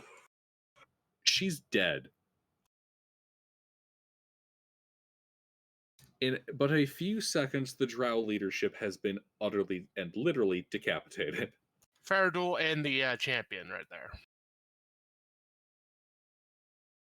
As the drow look in stunned surprise as they have barely had a moment to even draw their weapons or form ranks, and you two charged into combat, slicing down their leadership and around the center of their ranks. Okay, to be fair, if Nihilus didn't do the hold person, that wouldn't have been possible. But that he's 40 feet away, it's hard to do that. Not like the drow had time to comprehend what happened. A thumbs up will have to suffice. Yeah, well, yeah, but then after the fist bump, both turn around and give thumbs up. I will return the thumbs up. Excellent. Something that drow have never heard of. That's the champion. Isha. All right. So, are there any other spellcastery looking people? No. All right. She's going to cast Ice Knife, targeting the paralyzed fighter person.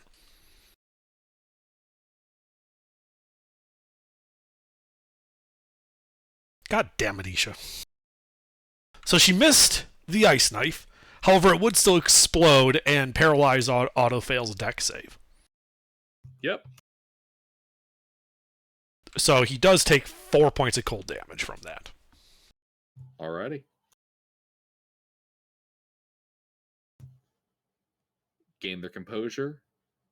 Starts screeching angrily. Intervene. All right. This one rather well. Pocket bearings. It's like pocket sand, but a lot deadlier. And I'm going to chuck them at the paralyzed fighter person. Casting animate object on them. Oh, well, fuck his life. Yeah. So 10 of these guys at advantage.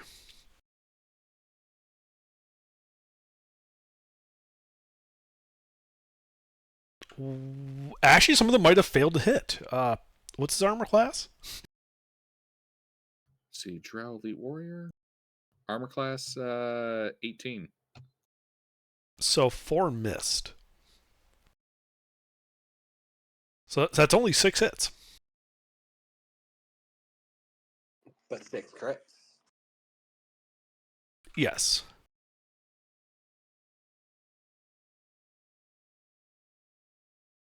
So 62 points of bludgeoning damage.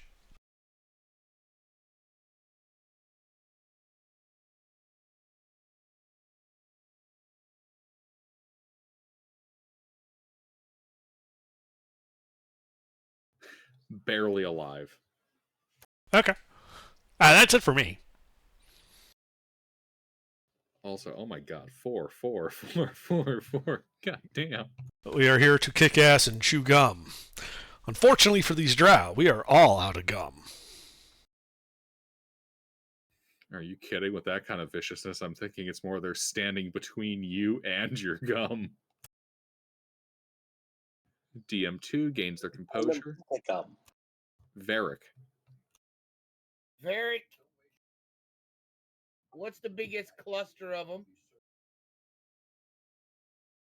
Well, there's kind of a cluster of Grimlocks and a cluster of Drow who currently have party members and animate objects infiltrating their ranks. How many of them? A cluster of innocent civilians, in case you want to blow them up, and 2 Horak. There are no innocents. I didn't know we brought the Inquisitor. There are no innocents. So Cleric of Peace Domain, everybody. Well, it's going to be very peaceful when they're all look, dead. I'm telling you, he's having an existential crisis right now. He just died, you know. He's having problems.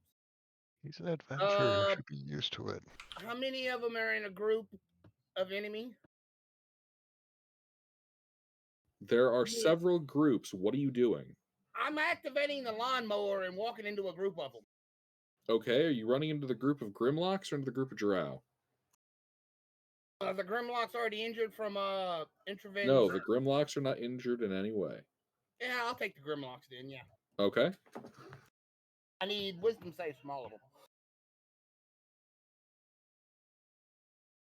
Alright, we'll start with the big motherfucker.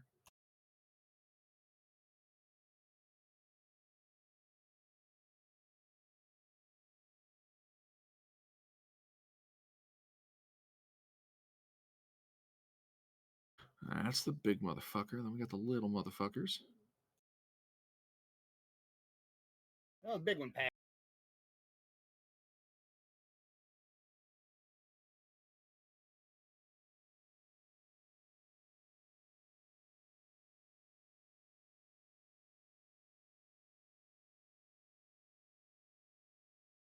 One pass.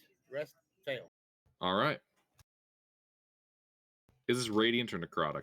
Radiant. Right now.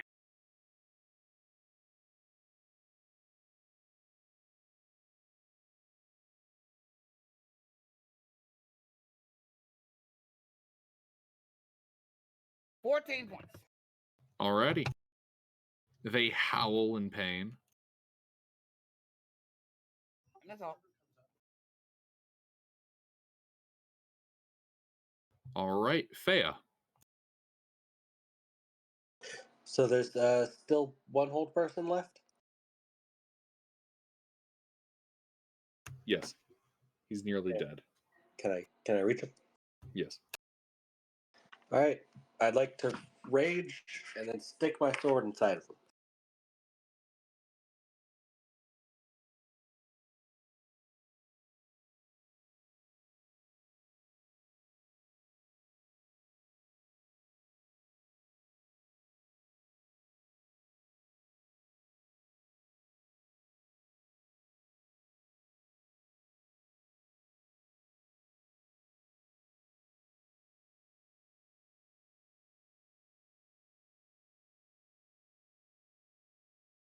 And he's eviscerated. Did the first hit kill him, or did it take a second one? The first hit killed him. And because the first hit on the second attack is nat 20, yes, you can move over and hit another dude. Yay. I just sliced through him and hit another dude. Yeah.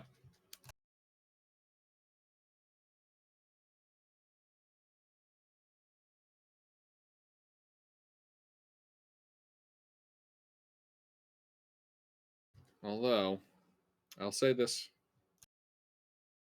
You guys are experienced enough to know to ask and then to say that you're going to target a different dude before rolling, okay? Alright. To avoid overkilling.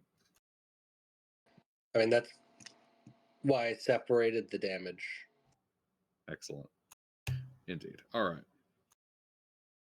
I know, more of a general statement, because it was actually also pointed out on Saturday. I'm like, you know what? That's actually a good point. All right. So, since I targeted a second dude, could I activate my fire rune on him? Yeah.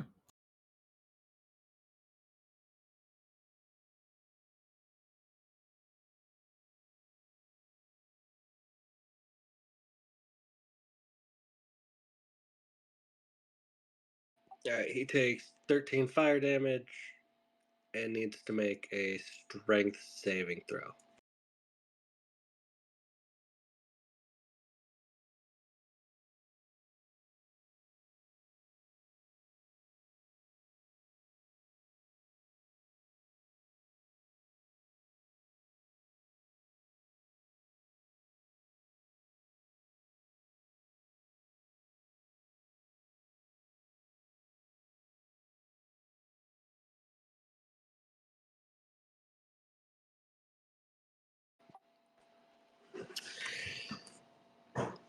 I really wish I could use lucky on that. Because the DC was 17.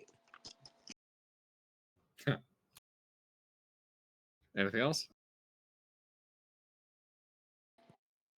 Negative. DM1 gathers their composure as their blood continues to flow from their dead body. Amtar. So there's that group of drow that no one's attacked, right? I don't know if I'd say, yeah, basically. How many of them would fit in a 20-foot diameter circle? Well, sphere, but you know what I mean. Yeah, you could blast the bulk of the unengaged drow and also hit a Horak. Okay, he'll do that and cast Shatter. I need con saves from all of them.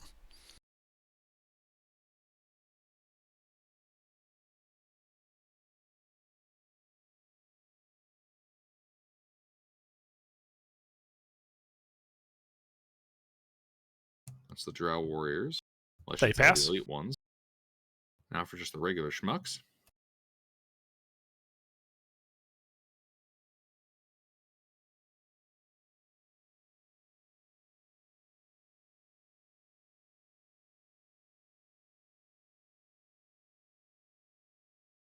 Well, 17, 16, and 21 pass. Roll damage. I thought you said the Horak was also in that. Oh, fuck, I forgot the Horak. My apologies. Boop, boop, boop, boo.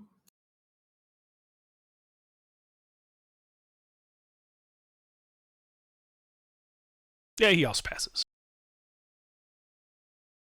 So it is 19 points of thunder damage, save for half.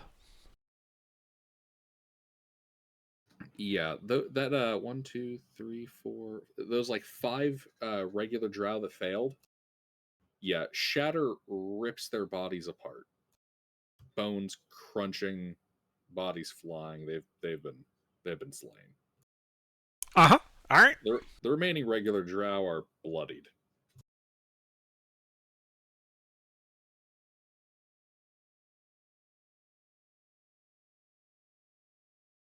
Uh-huh. We're going for the demoralizing effect here.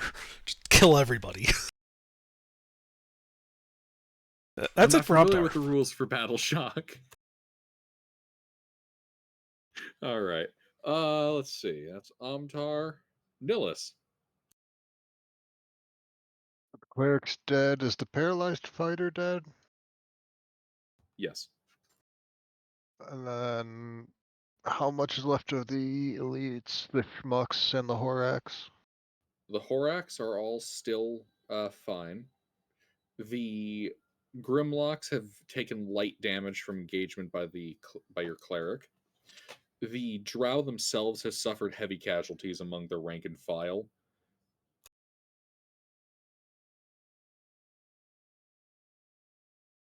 Although most of the Drow elite warriors are still healthy and ready. All right. Um.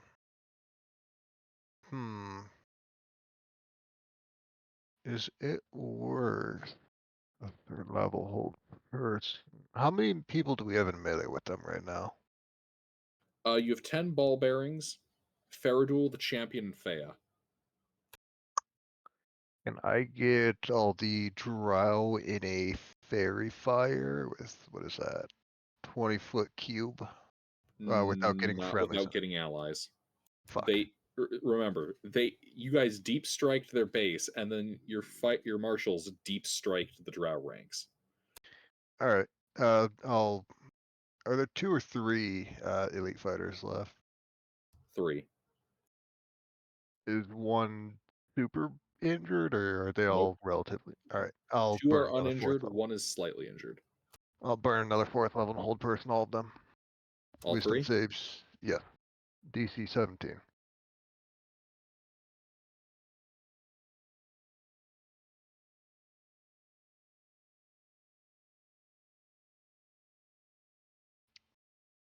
They all fail. Oh, wow. It sucks to be these guys. Getting in our way apparently is not a wise move. New targets acquired. Yeah. And then we're right by the door, right? Yes. I'm just gonna bonus action wild shape into a are cave bears a separate thing, or are they just black bears in this? I'm just gonna be shape shifting into a bear and plopping down in front of the door to get in the way of any reinforcements. Okay. I'll Okay, figure out Snorlax. which bear I. Yep, basically. Alrighty. Faradul. First closest hold person is going to get the hammer.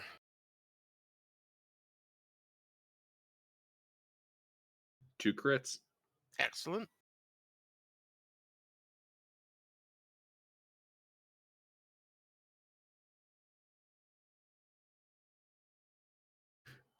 Drakari raiding force gets beaten up by Space Marines colorized. Well, the way we teleported in, it was more of the Grey Knights. Or Terminators. Oh, that's just not fair. Yeah, but they're Drakari, they deserve it. They do. And worse. Now, if we get too much worse, then we're just offering them up to Slanesh on a silver platter. And that's Eh. bad. Even That's if they have worse it than- coming. That's worse than them not suffering enough. Alright, so that guy is now bloodied. All right. Champion is going to pick a different held person. Now also 2 crits. Mm-hmm.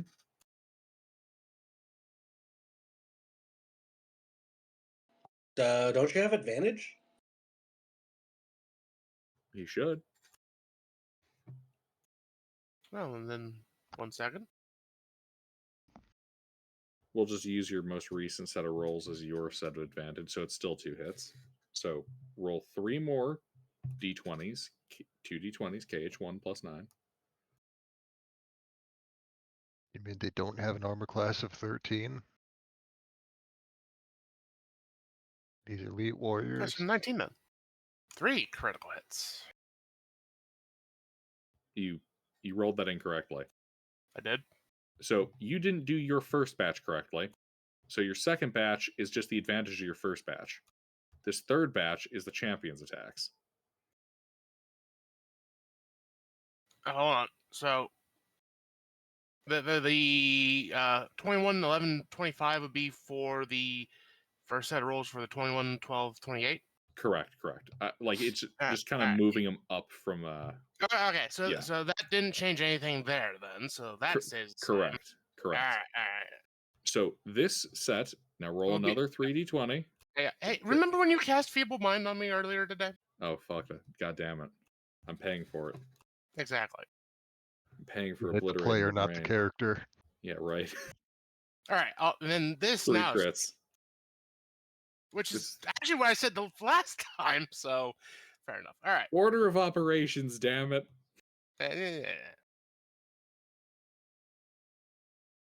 If that crit hit overkills a dude, you don't get to toss it on the second dude because you I rolled don't it out care. of sequence. I want to nuke this guy. He needs to die. I'll nuke his soul. If you smack him with a spear and they explode, that's fucking worth it.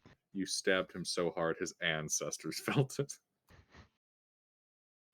I think he's got a sword and hammer between the two of them. Where's an axe? There, 78 slashing non-magical.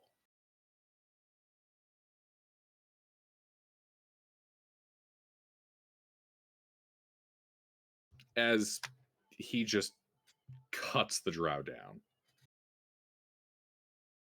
That guy's dead. Excellent.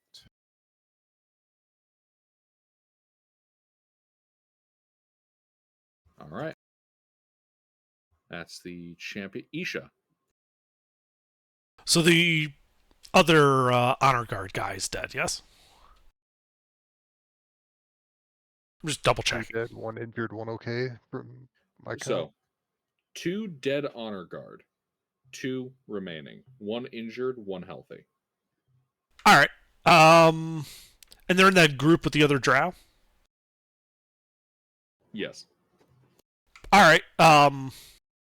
Well, she's going to take a page from Amtar's book and cast Shatter, Kansei from those guys, All right. Let's see. including the Hairlock. Hairlock? What? The Harlock. Harlock. Horak. Horak. God damn it.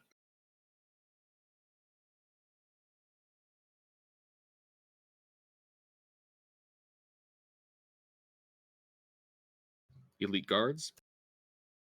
That's their saves. All right. They both pass.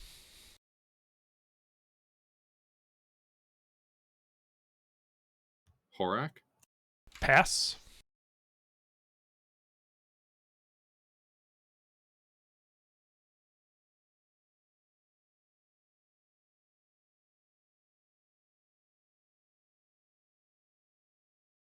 All fail.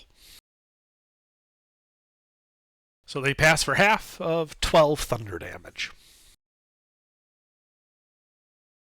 All right. Yeah, the elite warriors, the Horak are fine, but there's no regular drow left. When you They're- mean fine, you mean they didn't take any damage at all from that? No, I mean like I'm sorry. Bad choice of words. I mean they didn't take like a lot of damage. Right, okay. They're still healthy. Just making sure. Alrighty, that's it for Isha.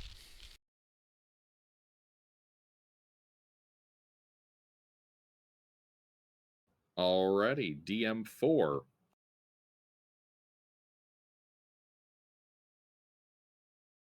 Well, these guys. The Grimlocks will march. So, it's the start of their turn. Mister, Yes. get your radiant ready.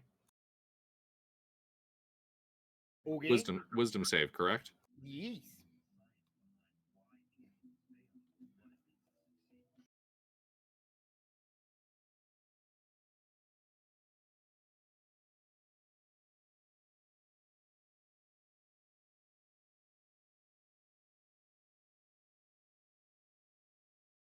What's your DC? 17. They all of fail. them failed. For 10 points of radiant damage.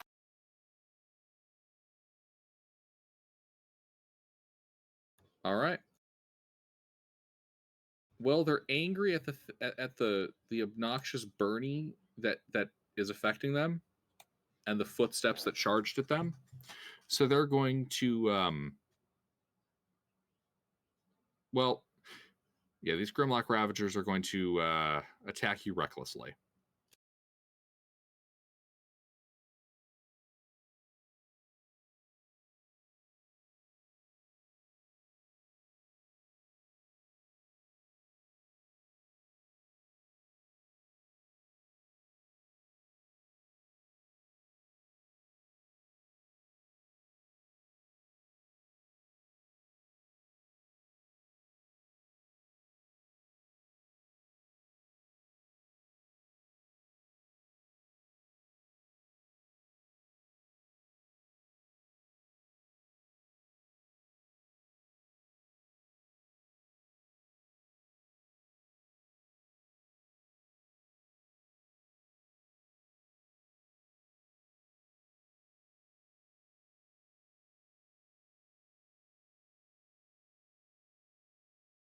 So as they surround you and recklessly attack you, what's your armor class?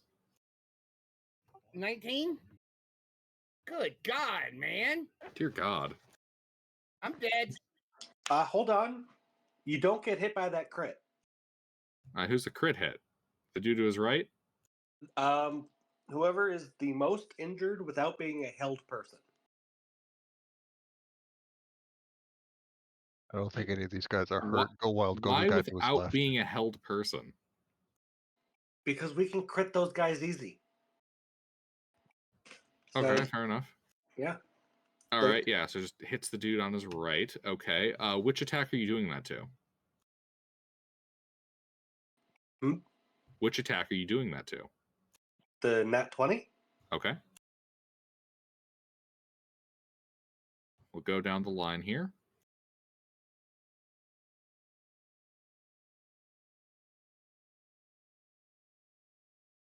Eight hits. Not counting the crit.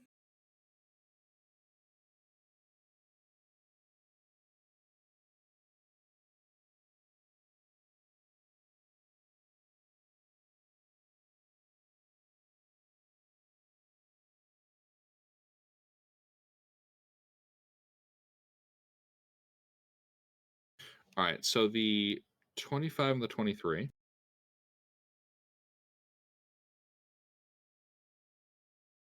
Okay, so that's 8 bludgeoning piercing and 11 bludgeoning piercing. That all of it? No. Okay. I'm just going down the line. Okay. The critical hit that hit the other dude is 13 of stuff. And then, what'd you say your armor class was, mister? 19. We counted the hits. That was 7. Yes, I know. I had to split stuff up for order of operations.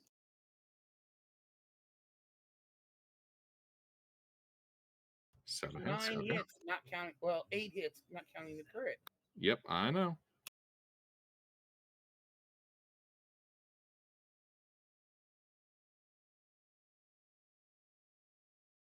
Okay, so that's 9 bludgeoning and piercing damage, 7 bludgeoning and piercing damage, 9 bludgeoning and piercing damage, 12, 7, 9, and 11 bludgeoning I'm and piercing unconscious. damage. I am unconscious. As the 13, counting the 13, I only have 66 hit points. So, yeah. Damn. Counting the 13? Like, you took the 13 as damage? Yeah, Mister, I took the 19 as damage. The Okay, I 19 gotcha. And then the 64. Yep, okay, I gotcha. Yeah, I was going to say, don't be doing that 13. That's 83. That's 83 points of damage. I am unconscious. Gotcha, all right.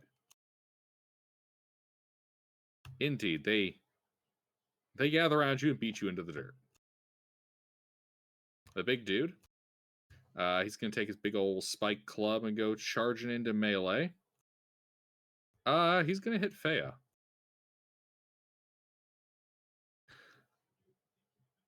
Let's see here.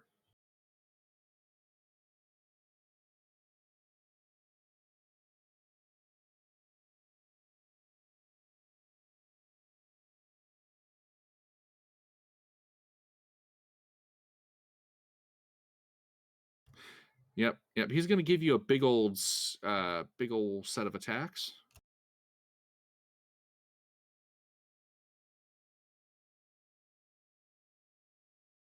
That's coming at you, Fea. 22 and a 17. They both hit. Okay. Well, he's going to use a skull thump.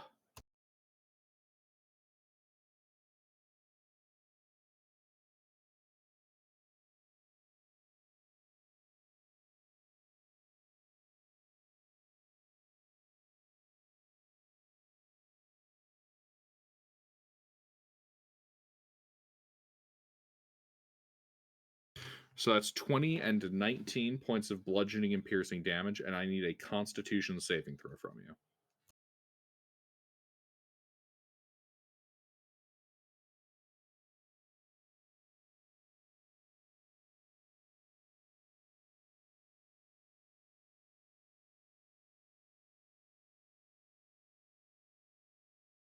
Your skull remains distinctly unthumped.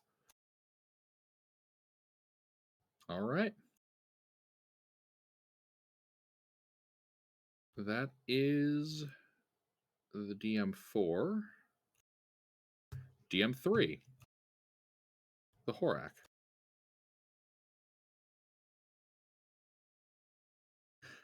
Let's see.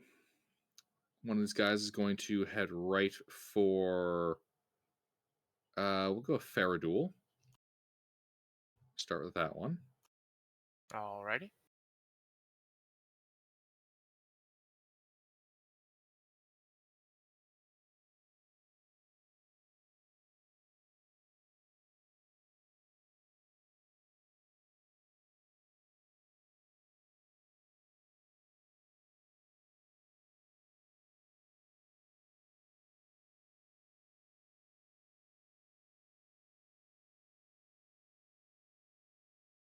Sorry, the formatting on this PDF is a little funky for this block. Yeah, no worries.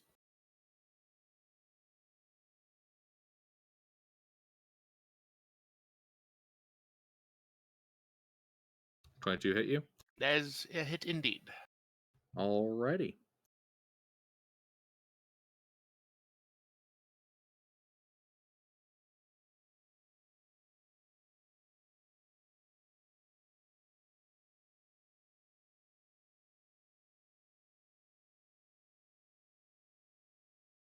Alright, so it jumps at you attacking here. Let's see. Okay, so that hits? Yes.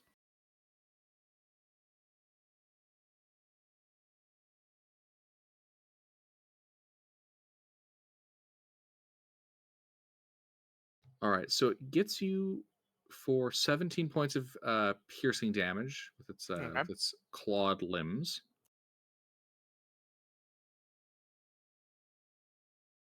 Alright.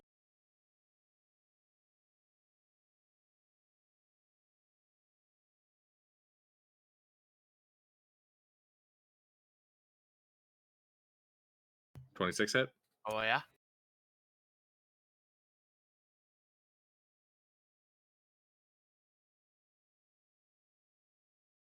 Uh, 21 points of piercing damage.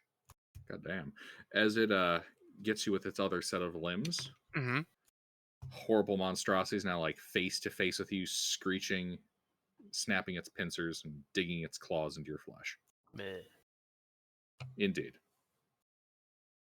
You are... It is grappling you. You are grappled. Okay.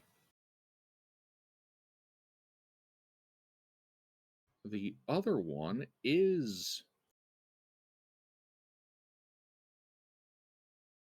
You know what? This one is going to go for the party's back ranks. It's going to come for... we'll go with you, Intervin. Okay. It can reach you.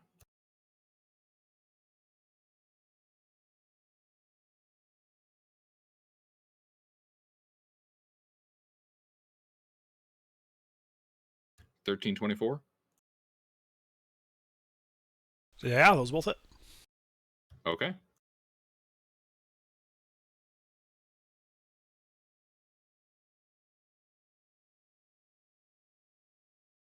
Uh, 16 and 11 piercing damage.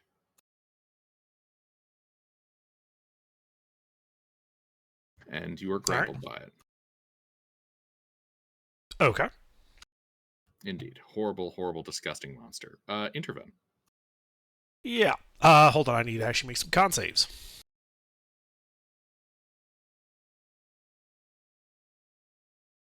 Yeah, so the ball rings hit the ground.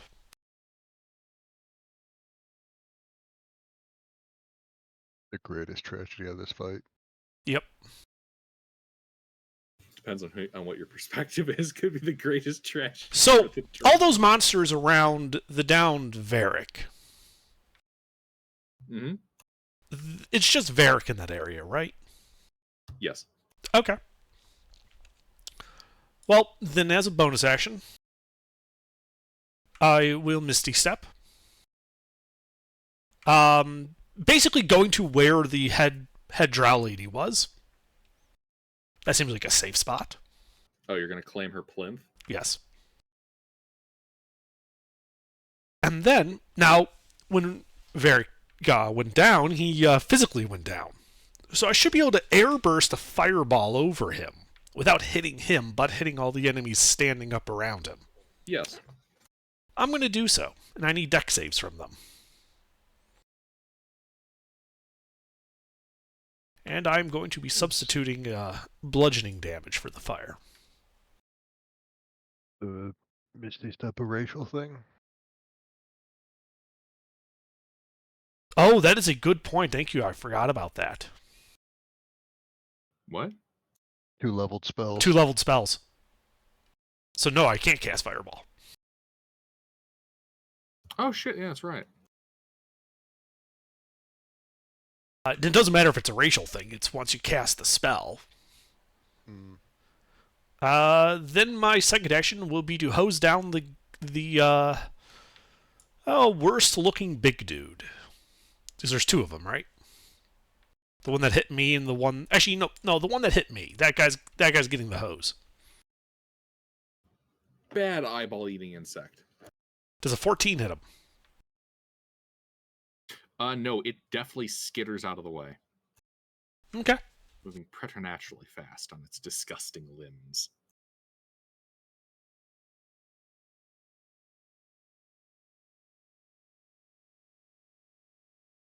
That's it. DM2. Holy shit, they get to make wisdom saves at the end of their turn.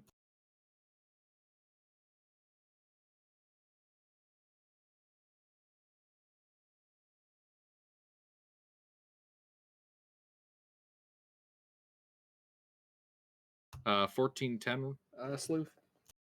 AC is 17. Indeed, they remain held. I mean, that would have worked if I had a 14 in my wisdom.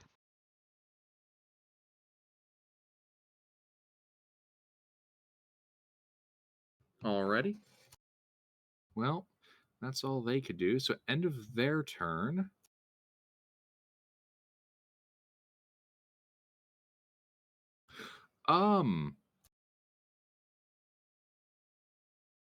You know what? This Grimlock that attacked Fea is going to use a legendary action and call up 3 of its buddies to come assist. It's disgusting, snarling language. And so they will dash up into Fea's area. Alrighty. That's the end of that turn. Varric. Death save.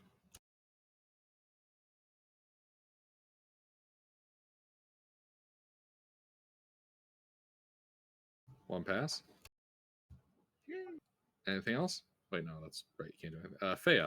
Yeah, I twitch a little bit.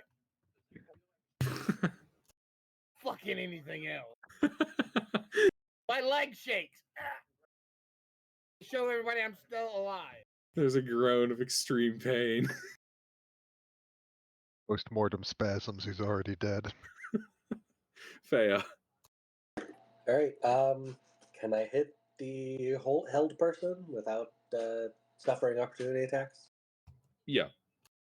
Yeah, you were already there by that person. These guys have engaged you. Ah, okay. Well, I get big. I get strong. And then I slash them in half.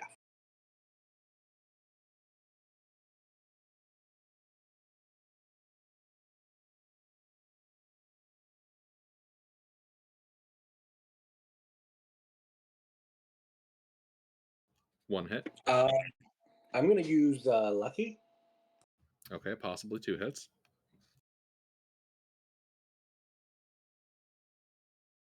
Yes, 2 hits, both crits. Alright. Because there's 2 of them, I'm going to roll both the damage. If the first kills, then it goes to the second. I think this might be the first time I've cast Hold anything that's actually worked, and it's putting in work this fight. Oh yeah, it's a great spell when it goes off. I'm going to re-roll the 1s and 2s. That's 3 on both.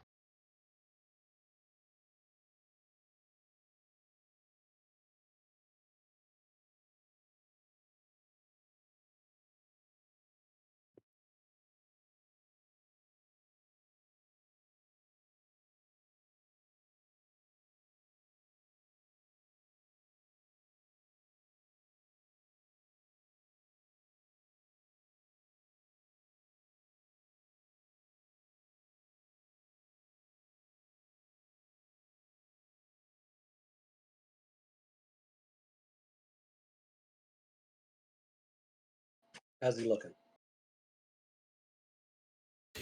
Really fucked up.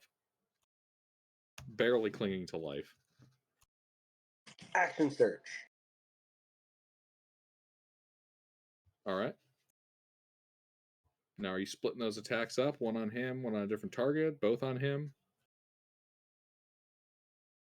The first one's probably going to kill him, and then the second one is on the other held person. That one is not actually close enough for you to get without provoking attacks of opportunity. Okay. Then I guess I should roll this one at a time.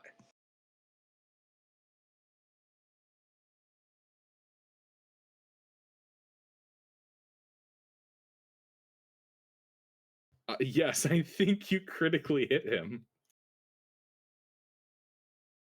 But is it a super crit? Reroll the 2s.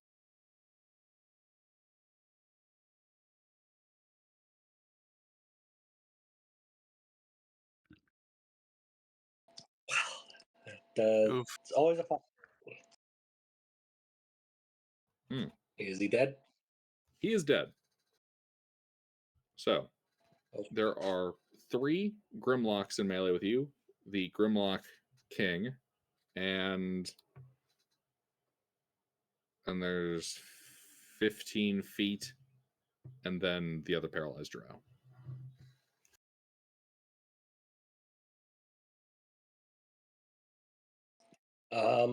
Do I have any advantage against anybody within reach? No, not against anybody in reach. Okay. Well then, You're a king. big boy. You can take an opportunity attack. I believe in you, fam. Yeah, but for one hit, really? For one crit. Fair duel and the champion can finish him off. Alright, I guess you're not going to bring glory to your house of fighters. They already slaughtered the other guy.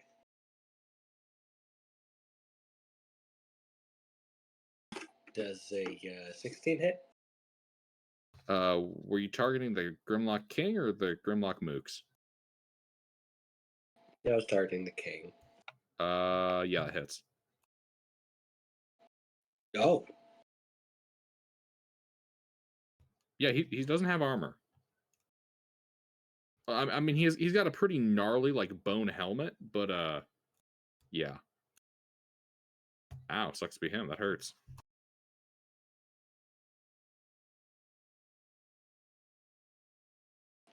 It's more damage than he did to me. Indeed.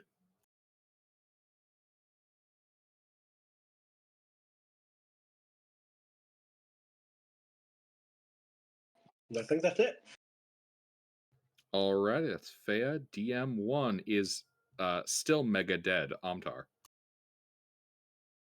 All right. Well, realizing that our front line can't actually protect us in this position, Amtar shall join me by misty stepping up onto the plinth.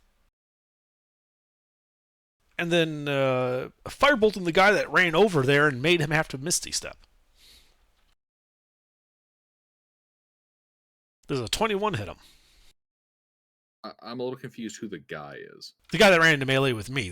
The apprentices were right next to me. Right. The terrifying Horak monster. Yeah. That eats people's eyes. Yeah, that guy. Yeah, the guy. Does a 21 hit him? Yes. Well, then he takes 4 points of fire damage for because of that. It was a grazing hit. I guess so. All right, that's it for Amdar. All right, Nillis. Grimlock are blind, so casting darkness on Mister wouldn't make him any harder to hit. And they're also blind, so I can't flashbang them. Uh,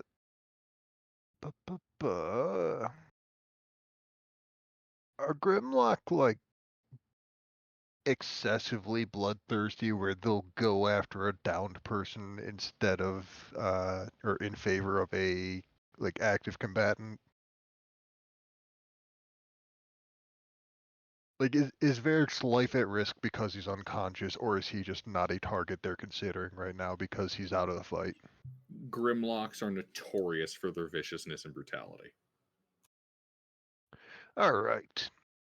I will use the cave bear's 40 feet of movement to get to Varric then.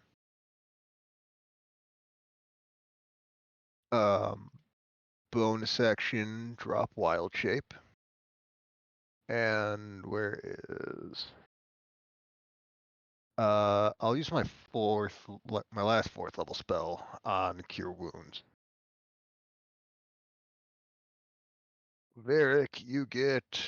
Oh, that's not great. 14 health back and a point of exhaustion. Yay!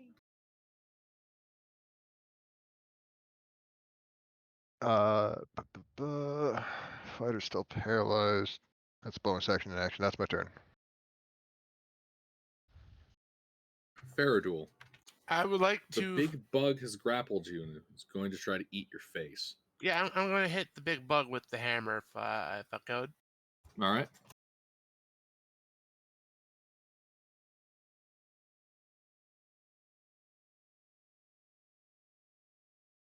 Yes.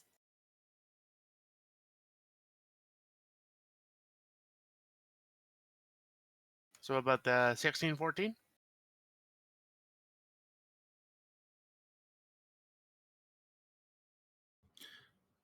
So yeah, critical hit. 16, 16 miss, 14 miss. Alrighty. Its long limbs have made it surprisingly good at getting out of the main blows of the hammer. 25 magical hammer points to Hmm. damage. Good hit.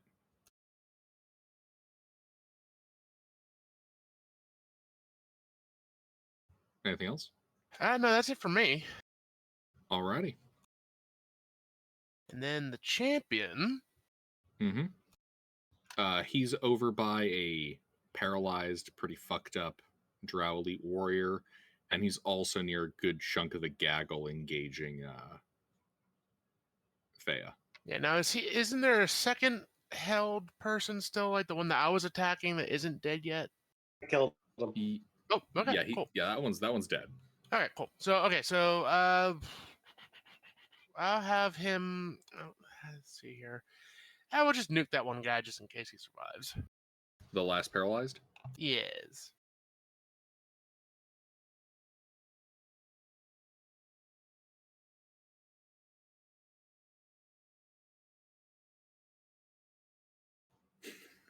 God, it sucks to be this Drow.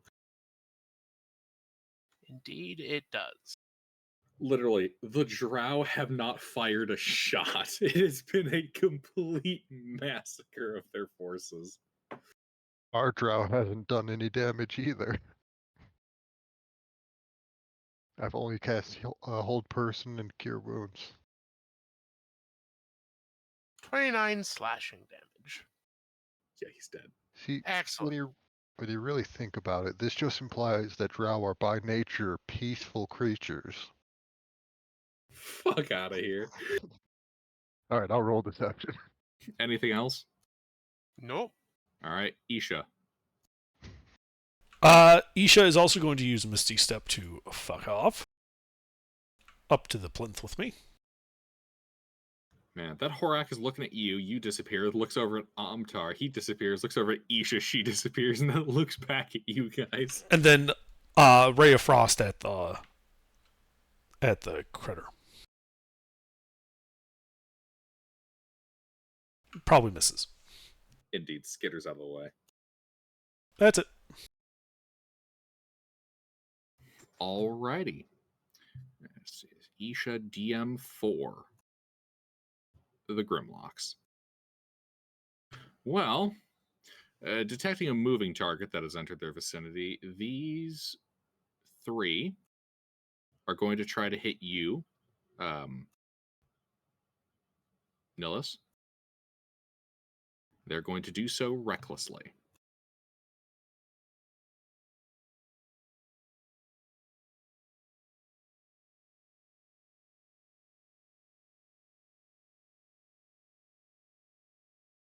The 11 misses.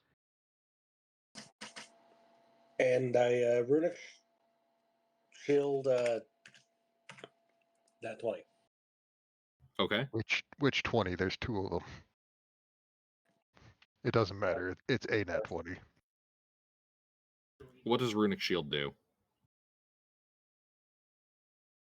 That's the redirect attack, I think. No, it's a Cloud No. Rune. The attacker must re-roll its attack roll and use the new roll.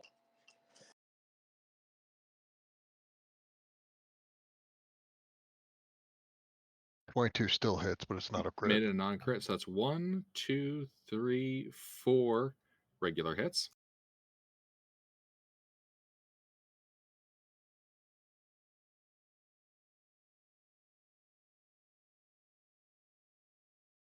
So 4d4 plus 4 plus d4. 8, 8, 9, 9 piercing bludgeoning. Mm-hmm. That bloodies me, but not by much. And then 9 bludgeoning and piercing from the next like spiky thing stick that hits you. Alright, I am decently blooded now. That's almost 2/3 of my health. My God, just the durability differences between the party. I'm a druid with 14 constitution, not a fighter or barbarian with probably 18 and 20. A light breeze hits me. Oh God, my bones. Meanwhile, the rest of the party, a light breeze hits me. I'm a mountain. It will take more than that to bring me down. Well, yeah, that's why we usually send different people up front. Yeah, no, I know. I just It's just always See, amusing. Mister is like a dedicated healer. I'm an off healer at best. So when our dedicated healer goes down, I'm in trouble. Because I cannot manage this much healing. all right. So then the other 3 are going to start wailing on Fea. Fea, how do these do? 1, 2, 3 hits. Wow. You did terribly. AC 60. Wait, what'd you say the AC was? 16. 16. Okay. So that's 8, 7, 11 bludgeoning piercing. And now Big Boss Grimlock King with his big spike bone club. He casts Bonk Bonk on Fea. Yes.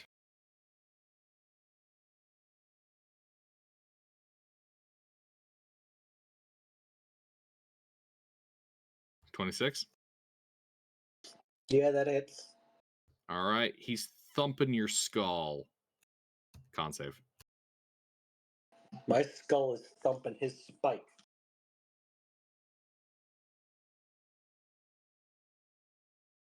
Your skull remains unthumped. Your head case is too thick.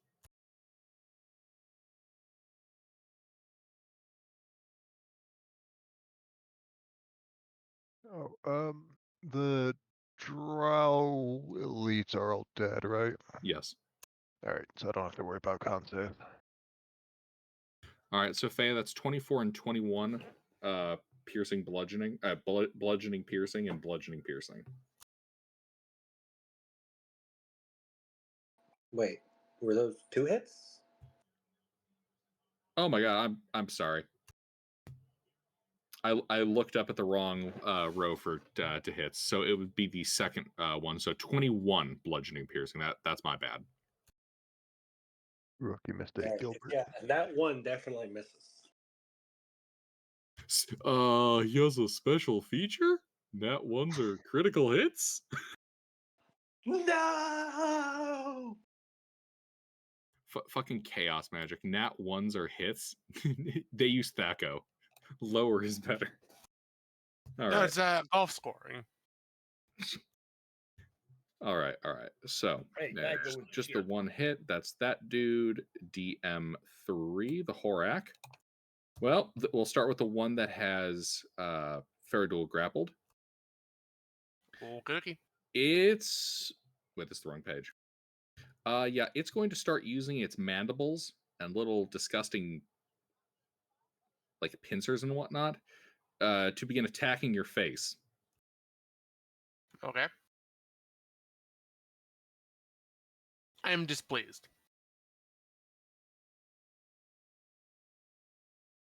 2 hits. Oh fuck. Well, one moment.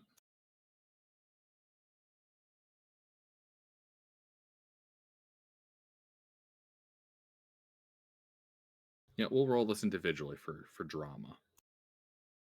Ah, yes. All right. 20 points of slashing damage as its mandibles tear into your face. Okay. And I need a dexterity saving throw from you. Right, yeah.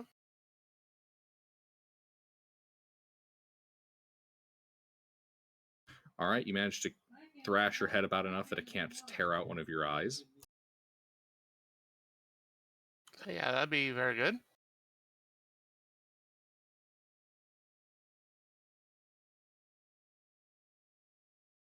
All right. 17 points of slashing damage at a dex save.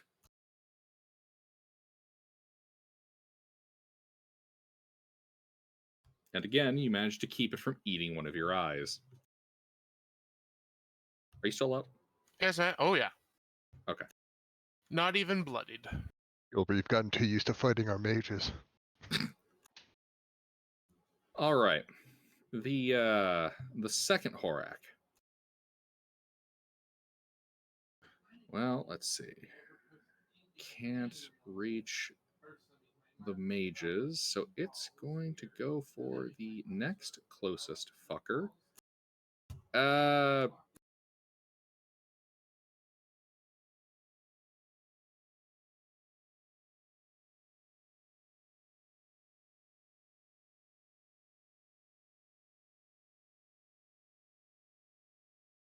Sorry, my brother's in the background shouting. Dumb Marine Corps nonsense. Let's see. Throw crayons at him. All right, so yeah, this one is going to charge at. We'll go with what the fuck? I'm a crazy monster. We're gonna go after this champion. Oh, my.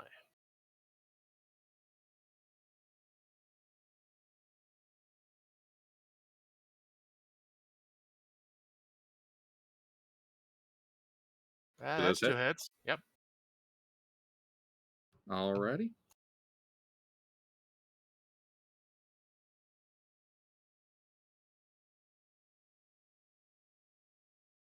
$32 piercing. Roger that.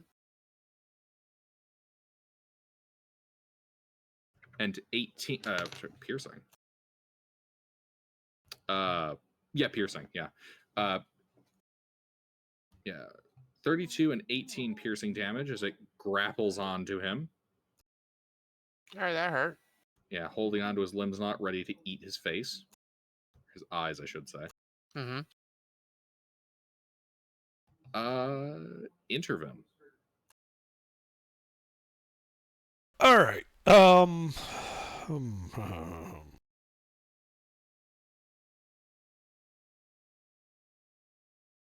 The big guy is still up, yes? The Grimlock? The guy that attacked me. The Horak, yes. Yeah. It is currently latched onto the champion and is trying to eat his eyes. How bad off does he look? The champion or the Horak? The Horak. Barely injured. All right, I'm going to cast Banishment on him. I need him to make a Charisma save.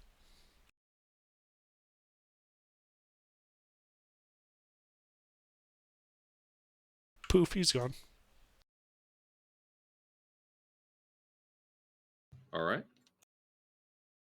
Oh, that's it for me.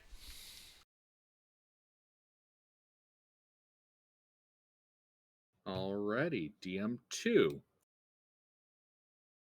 have been exterminated. Varric, Yes. I believe you have some hit points and are prone on the ground. Yes. I stand up. All right. I then proceed to walk the battlefield to survey, touching all my allies as I pass. You have 40 feet of movement to do that with. Yes, I do have 40 feet of movement. You can get Nihilus, Fea, Faradul, and the champion, but you would be ending your movement over in that area. Okay. So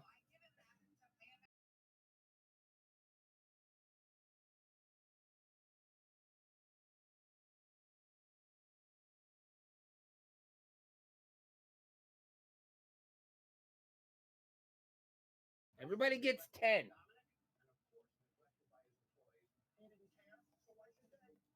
That brings me right above bloodied. And then, as a bonus action, since I'm already over there in that group,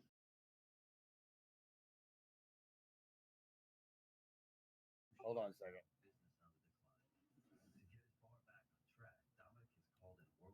Yeah, since I'm already in that group, I'm going to hit everybody with a upcast and mass healing word.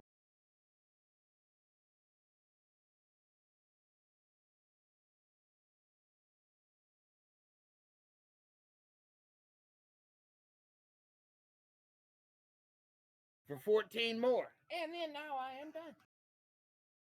Alrighty, Fea.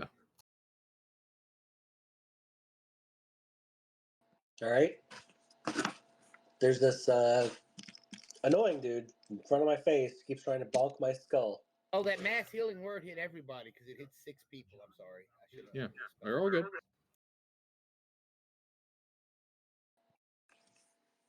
So I'd like to show him why slashing is better than bludgeoning. And piercing combined? Wow. Bold claim. Let's see how that works out.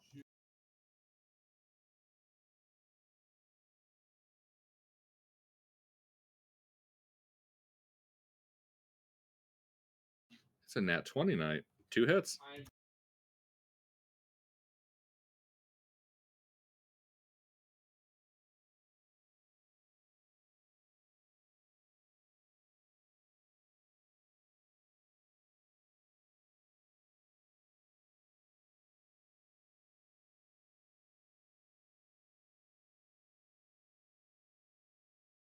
I forgot the rage bonus for the first one, so it's supposed to be 22.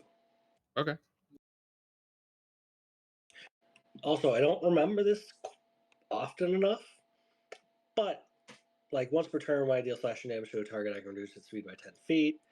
But when I score a critical hit that deals slashing damage to a creature, the grievous wound causes it to have disadvantage on all attack rolls until the start of my next turn. Huh. You've been criminally underusing that. Yeah, that's kind of the problem with my character. You have too I many have moving parts. so many features that it's impossible to keep track of all of them. Yeah. Yeah, we've all been there. Like, for example, I'm gonna add Trip Attack. You've had Battle Master maneuvers this whole time and you forgot about them? They're from my most recent level up. I took Martial Adept. Ah. Alright, I assume you're adding that to the Nat 20? Yes. I'll allow it, but try to remember to do those corrections before you roll damage.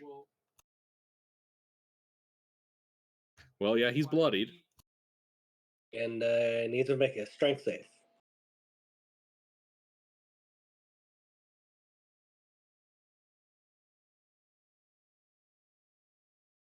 Yes.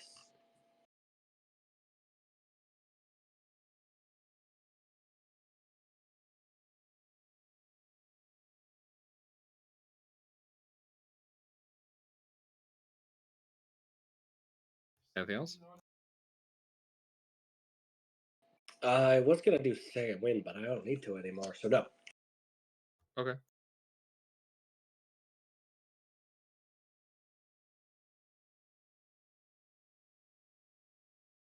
This guy barks some orders at the other Grimlocks, and they go to beat you up.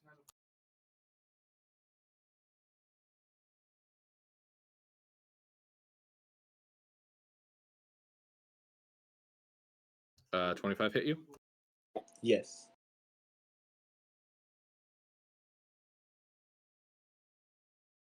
Bludgeoning piercing, 8 points.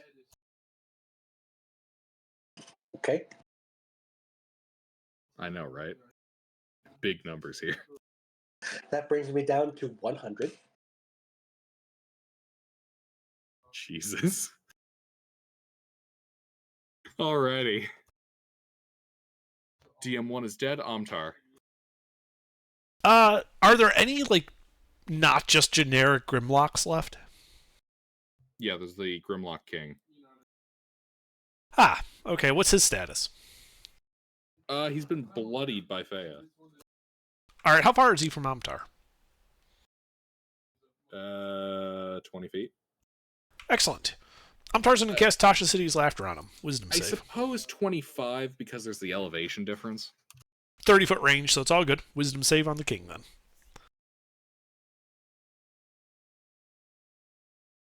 One second, I'll be right back.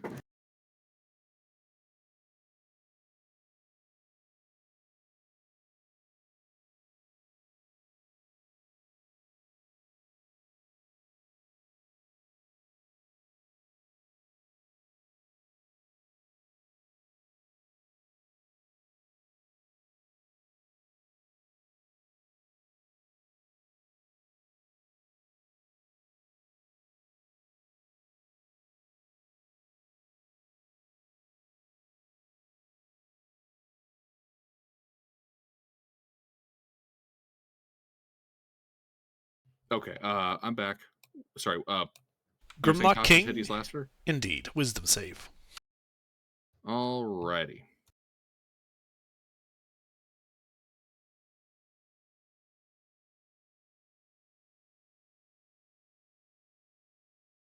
Well, he got He an failed. 8, and while he has legendary actions, he doesn't have legendary resists. Most unfortunate for him. He falls onto the ground, making this really hoarse laugh. Yep. Yeah, that's it for Amtar. Good job, Amtar. Nillis. How are the, what was it, 6 Grimlocks around me? Are they in a cube in front of me that I can conveniently Thunderwave? Well, there are... Wait, what's the range on that? 15-foot cube. From me. Yes, you could, with a very slight repositioning, that would not provoke attacks of opportunity. Wait, no, this one would. Wait, hold on. It's a fucking cube. What am I on about? Yes, you can blast them. Alright, I'm gonna look over my shoulder, yell clear back blast, and then upcast Thunderwave at 3rd level. And that is Constitution saves.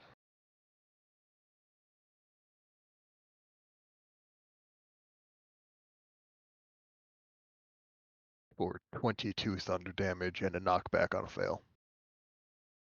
21 succeeds, so they take half and are not knocked back. All right, those other two are knocked back, ending up near the other gaggle. Is there only the three of them? No, Alright. there's the other three. There's 6 total. You blasted 3, and now they're near the other 3 who had moved away. Okay. Then I would like to use my movement to fuck right off. Actually, All right. before I do that, I'll go ahead and wild shape into a cave bear for extra health, because I am probably going to get hit. Yep, this guy will take an attack.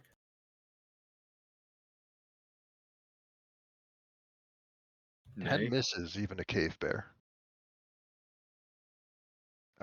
Then cave bear's got 40 feet of movement. Alrighty. Anything else? No, I'm just going to go over to intervene and be their front line if they don't have one already. All I right. don't think they do. Faradul, you're locked in a life and death struggle with a Horak. Yep. I'm gonna try to hit him with the hammer. And there we go. 3 hits.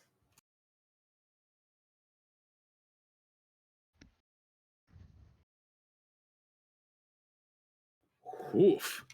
Nice meaty hits. He is. It takes it right on the carapace. You hear cracking happening.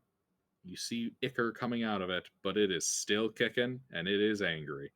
Well, I mean, I'm angry too, so it's fair enough. Indeed. It is well injured, but not bloodied. Remember, Gotcha. if you die, close your eyes so it can't eat them. Not how that works. Sure it Yeah, is. the eyes are being eaten before death. Anything else, Faradul? Oh, that's it. Champion. Champion, he's gonna run. How far away is the king from him? Let's see. There's 5, 10, 20 feet of movement. It's more about moving around the group of Grimlocks that have surrounded Faya. Ah, but that's still 20 feet to get around all that. Yeah. All right, so he'll do that, and then stab the current king that's on the ground. I do believe that gives advantage. The king is not on the ground. He passed the save. Oh, never mind then. Wait, what? He got an 8, you said. Wait, did I jot something down wrong? Yeah, he rolled an 8 for his save against Tasha City's Laughter. He's on the ground. Oh my! I'm sorry. I'm thinking from Trip Attack. Yeah. Ah. Yes. Yeah. Sorry, that was my bad. That's all right. All right, so that gives me advantage to hit, right? Yes. All right, so that'll be. And I have now correctly updated his notes. All right, so that'd be 18, 22, 25 to hit. So I'm assuming 3 hits. Yes. All right, cool.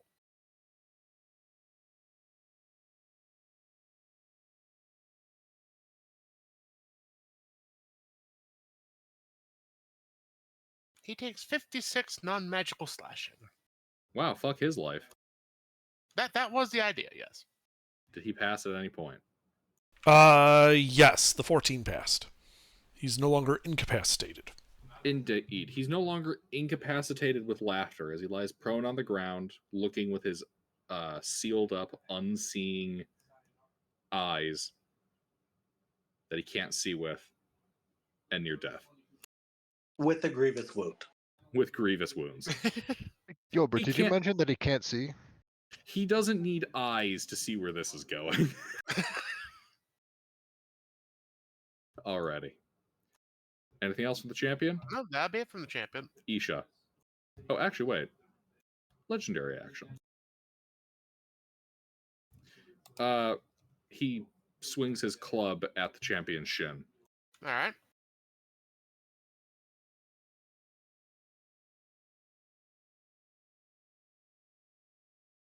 A resounding clang as it hits plate armor, doing no damage.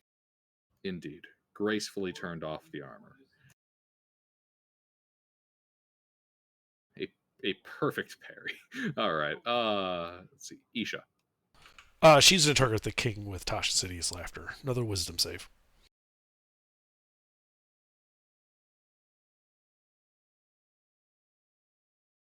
He resumes finding everything clean. And he just caught his breath. Anything else? She's good. All right. The Grimlocks. Well, three are going to continue wailing on who they have been. All right, I'm back.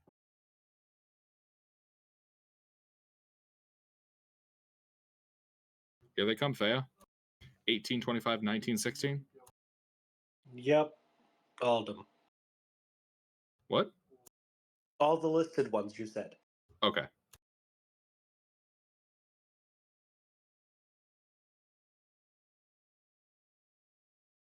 Eight, 6, 11, 8, bludgeoning piercing.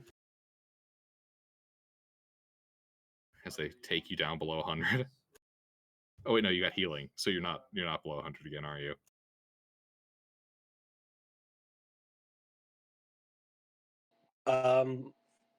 When I said I haven't received healing since I said I was at 100. Okay, that was it. Okay, what? All right, gotcha. Boop boop boop boop boop boo. Let's see. Chuckle fucks. This guy makes a save. No, still funny. Dumb bastard. Horax.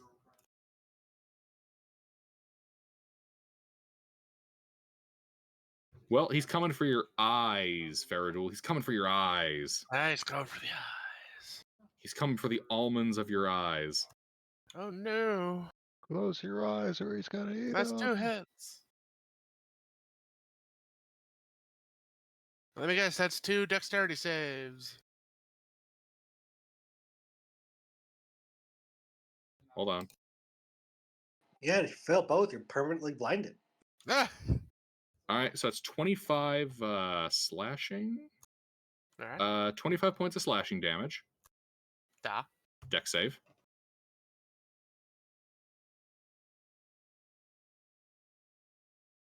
Uh-oh. Wait, how many Horlocks are there? 2. Okay.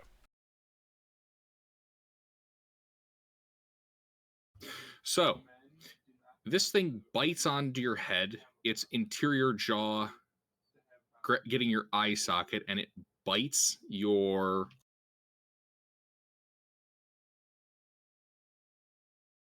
It bites out your left eye. Ow. Oh my god. It is horrifically painful. Oh yeah.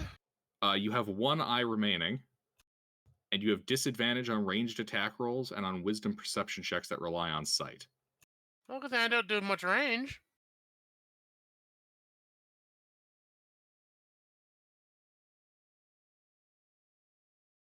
The second hit. 23 points of slashing damage. Dex save. All right, 1 sec.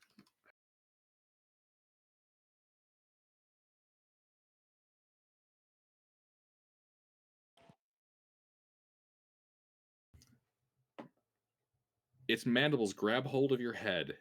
Its Oh, God. interior jaw just barely thank missing God. your right eye.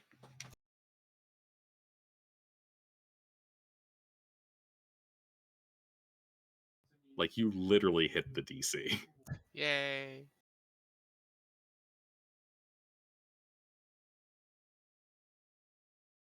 Alrighty, that's that, Shucklefuck. Intervene. All right. There's another, eye-biting lock bug thingy. Sorry, it's late. I can't never remember the name. Horak. Horak. Like the Lorax, but a lot more violent. Yeah, I'm going to give him the hose.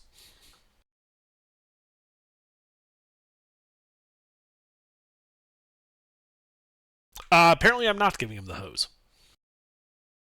Indeed. Unfortunately, while trying to not hit Faradul, it's just... You just can't. Yeah. Well, that's not good. There is one other thing I can do. Yeah. So, do I want to do that? Yeah, I probably do. Is there a place I can place a 20-foot radius sphere that will hit that Horlock without hitting allies?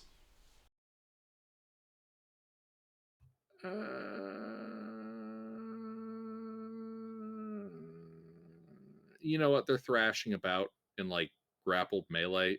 Yeah, sure. Great.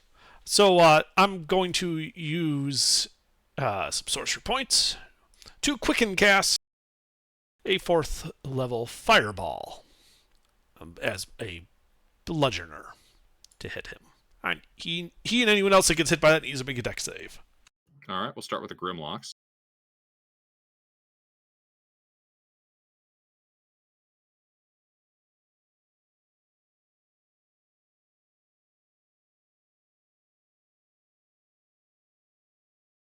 Grimlocks did pretty well. Yep, 2 passed, 2 failed.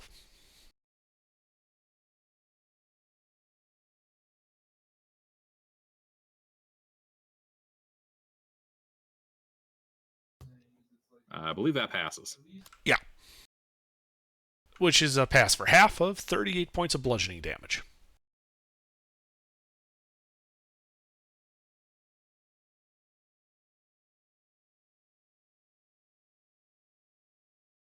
Indeed. The Grimlocks take some good damage. The creature here is bloodied. That is all. DM2. Dead. Varric. Yes.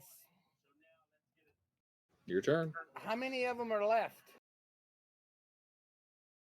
Well, there's a whole gaggle of Grimlocks, a banished Horak, and a Horak currently that is grappling with Faradul and has bitten out one of his eyes. Oh, I gotta fix that real quick.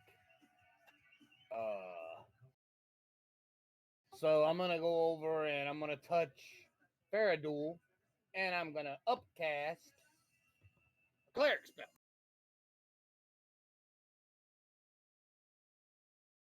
Healing. I'm gonna upcast Cure Wounds. So, yeah.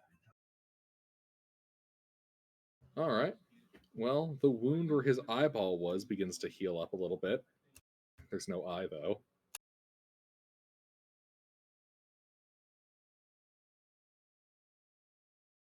That's why I got 2. 29 points. No, there you go. Yes. I'm mostly back to full health. Sans eyeball. No, you're the heal spell heals your eyeball. No, it doesn't. No, that's it doesn't? regenerate. No. Oh.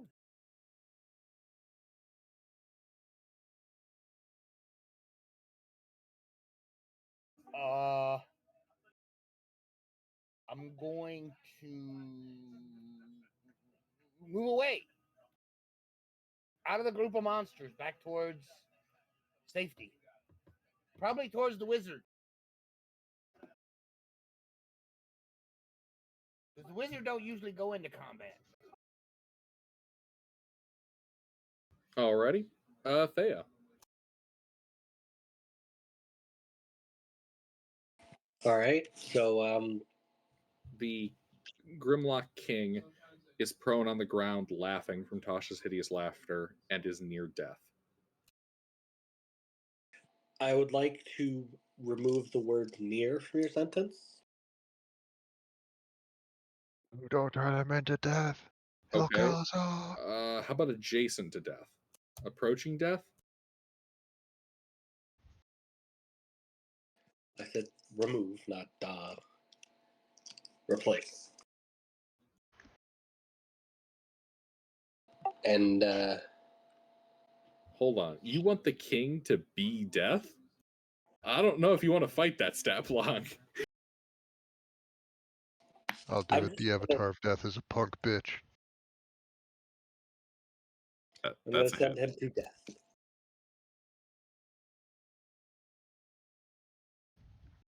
All right, I'm gonna roll damage for the first one, and then if he's not dead, use lucky.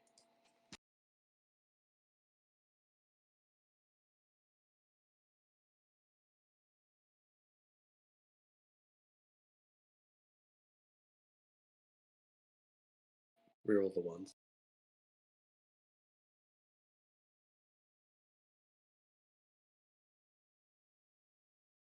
Is he dead? Yes.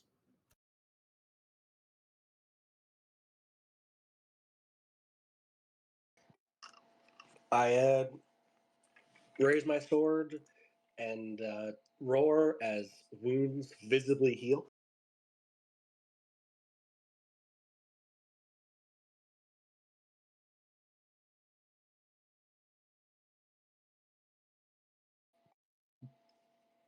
Bringing me back up to 100 hit points.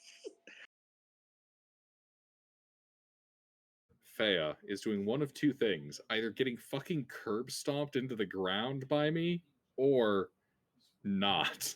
Very much not. Dear God, there's no middle ground with Fea. I mean, you either have to take me out really quick, or I just recover. My God, it's like fighting a troll without fire or acid damage. Anything else, Fea? Fire and acid just make him angrier. All right. I'll end my turn there. All right. DM1 is still dead. I think Intervin is currently like fucking like Captain Morgan posing on that body. Amtar. Oh, absolutely. I absolutely am. The Heslock is still alive, yes? Horak? The Horak, yes. My God. Yes, yes. The Heslock, formerly known as the Guy, is still alive. All right. Amtar's going to shoot him with a firebolt. Does a 15 hit him? Nope. Well, that's all he does. All right, Nillis. Is the Horak within 40 feet of me? Yes. If a druid's wild-shaped eye gets bitten out, does the druid's eye get bitten out, or just the wild-shaped eye? I would say that it doesn't, for the same reason that. Actually, wait, hold on. Underdark would disintegrate if it hit a druid and reduce their wild shape to 0. Would the damage carry over, or would it disintegrate them? I mean, it would disintegrate them, but that's because it's a on-hit 0 effect. Oh, yeah, that's a good point. That's a good point. Given the fact that you're like using magic and polymorphing, I'm going to go with no. Losing your eyeball in a polymorph does not lose your real eyeball. All right, I'm gonna go wrestle that Horak off of the fighter.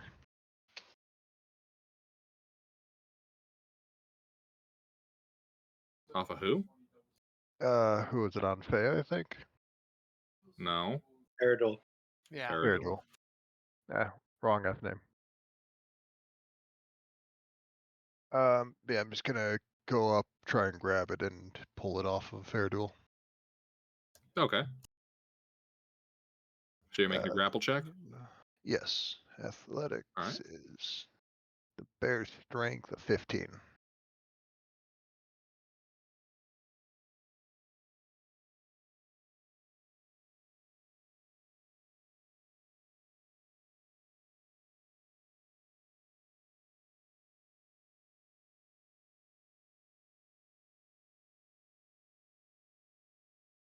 All right. I'm gonna try the same with my bite because that didn't work.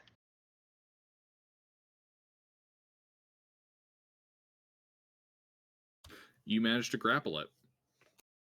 All right.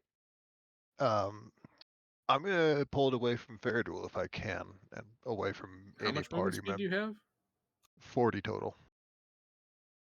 So you've run up to it, you've grappled it, but you currently don't have any movement speed to pull it away. Damn. All right. Well, good luck, Fairduel. Me. That's my turn.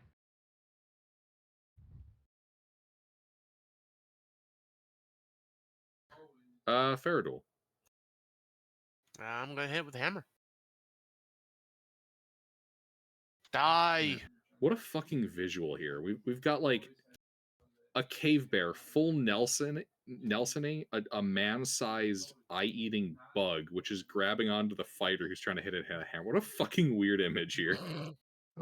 So I didn't grab it with my claw attack, but I did with the bite. So I imagine I'm just like chomping on the scruff of whatever it has for a neck. Alright, let's see. That's 2 hits, some good damage. It is getting it's getting further past bloodied. It's still alive though. All right. Anything else? Nope, that's it for me. The champion. Is the king still alive? The king is dead. There Long are live the king. the king is dead. There are still the Grimlocks. All right. He goes after the course's Grimlock then.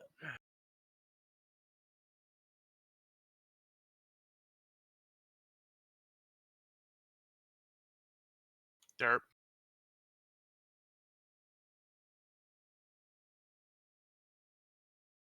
Hey.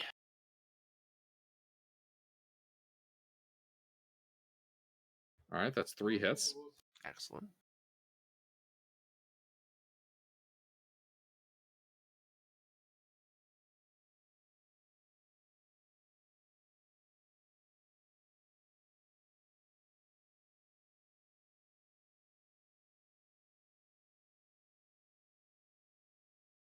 All right, so that's the first 2 hits. Bloodied. And the crit. Dead. Excellent. Anything else? Nope. Isha. All right. One of the Grimlocks. Any of them injured? Yes, several. She'll take a shot at the weakest looking one with Ray of Frost. And misses. That's it for her. DM4. Well, let's see. These dumb, blind savages have lost their king and their masters. Let's see here.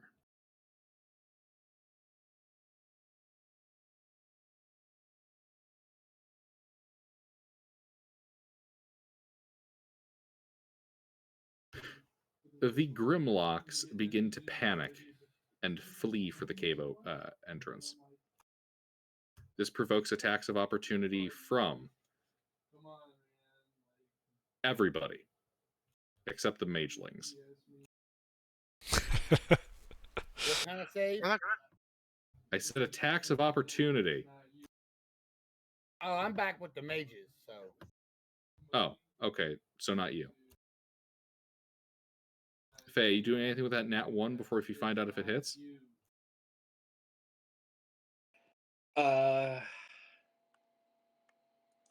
No. Alright. Does it hit? No, nat 1. Alright, so Faradul hit, Nihilus hit. Faradul champion hit.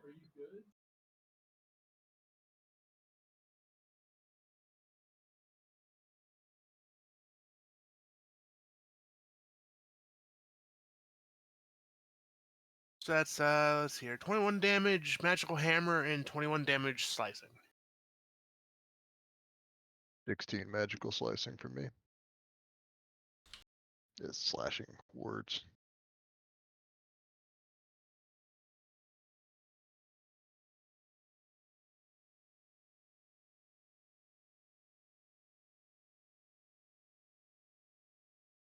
Alright, dude, that cuts into them, injuring many. I should say, yeah, injuring many. DM3. The Horak. Well, it's going to go for your eye, Faradul. It's going for your Shocker. eyes. Well, I.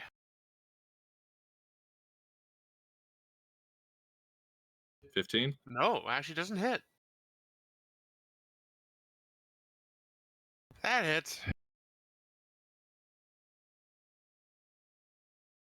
26 slashing. Deck save. Right. Does he pass or does he fail? Flip that coin. Damn.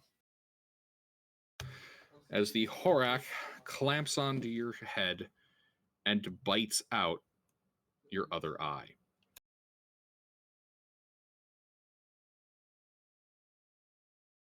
You now have no eyes and are blind. Yeah, that'll do it.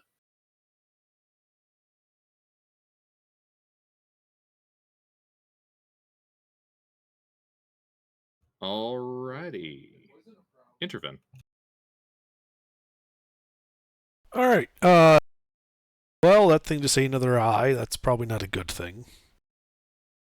I'm going to give him the hose. Indeed, you can see Faradul's in a great deal of pain. Mm-hmm.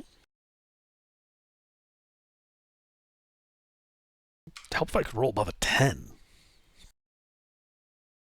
That's it for me. Yeah, but you're currently doing an incredibly important task. Getting that other Horak out of the picture. Well, yeah. Incredibly useful thing that you've done. Varric. Now I got a question. Would lesser restoration restore his eyes? No. Read the spell. It cures blindness. It doesn't restore lost body parts. Okay, well then, fine. Then I'm gonna go up and hit the monster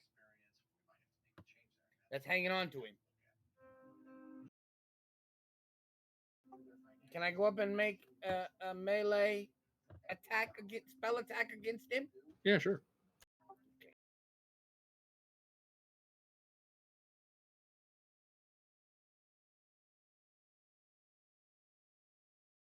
I missed. Indeed. I'm gonna move back. Dodgy little fuckers, these Horaks. Thea.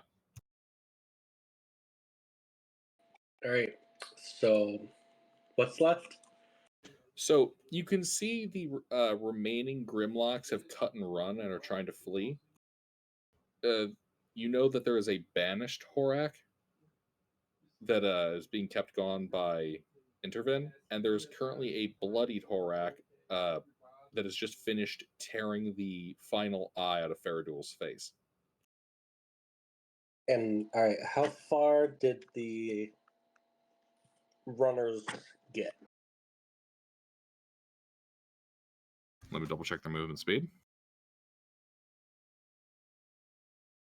They have gotten out of the cave. Like, they're in the tunnels now. All right. Then I guess I'm getting the Horak.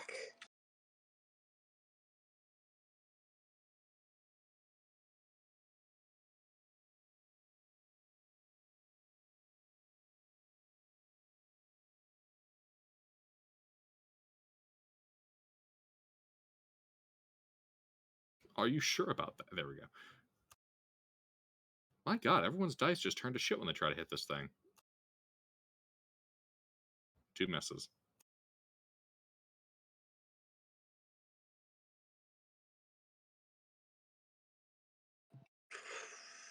Well,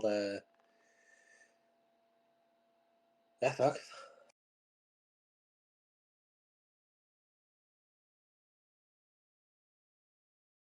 I glare at it menacingly. And that's it. Amtar.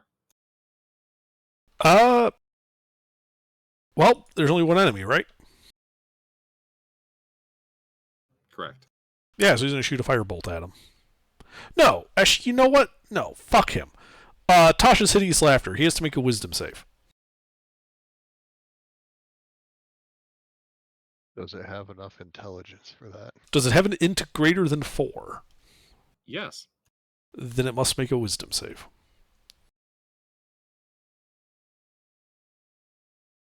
It fails. Indeed. It releases Faradul, kind of hanging inside of Nilis's jaws, and it just keeps wiggling its limbs and snapping its pincers shut like it's trying to eat your face.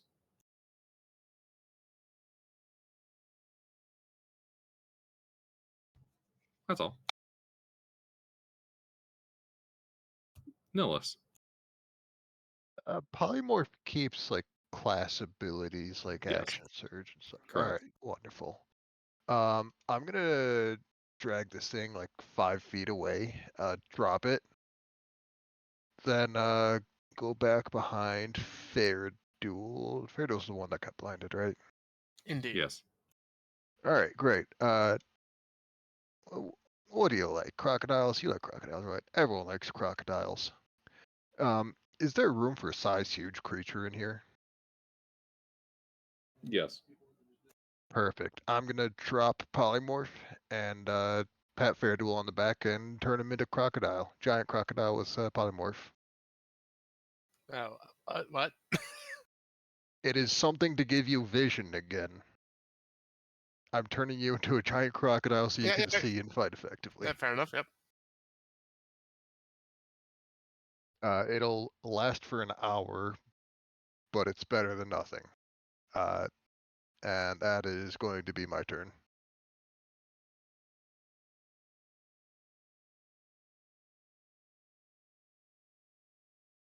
So is there like a stat block I should be using for that? Yes. I can send it to you. Indeed. Faradul.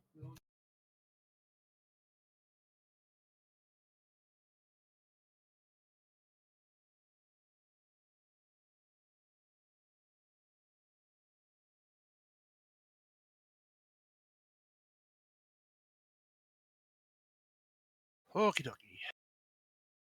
Let's see here. Do. Well, I guess I'm going to do a multi-attack now. Let's see here.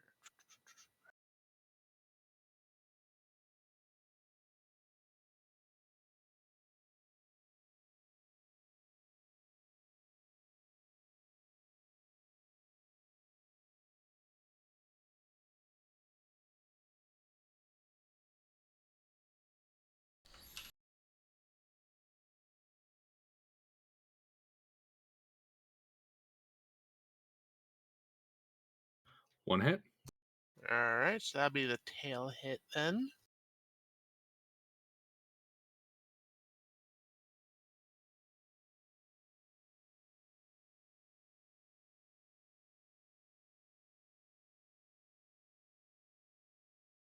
All right, so that's 19 damage, bludgeoning, and it must make a DC 16 strength saving throw or be knocked prone.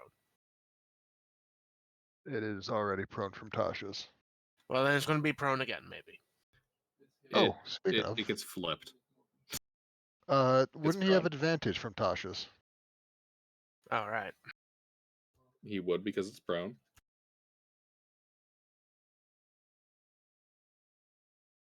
So the first one, no, it doesn't matter. Still crit fish on the second.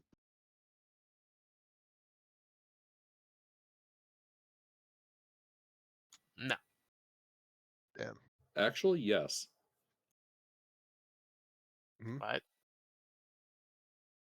That An was eight- crit fishing second And attack. 18 hits. Yeah, but it already hit. Oh, yeah. Right. But he just wanted to do Right, crit no, fishing. yeah, I see what you mean.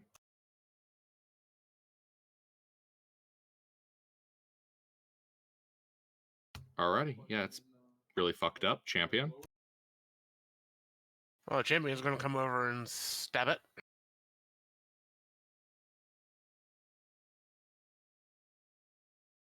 Because he still has eyes. Under one hit, though. That lucky bastard. He would still be at advantage? All right, Question I'm back. mark. So the thing's prone. Oh, yeah, right.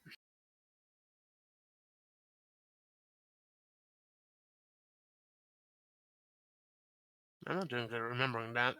If I help if I write the same thing. All right, so ooh, damn. Hmm. All right, 2 crits and a hit.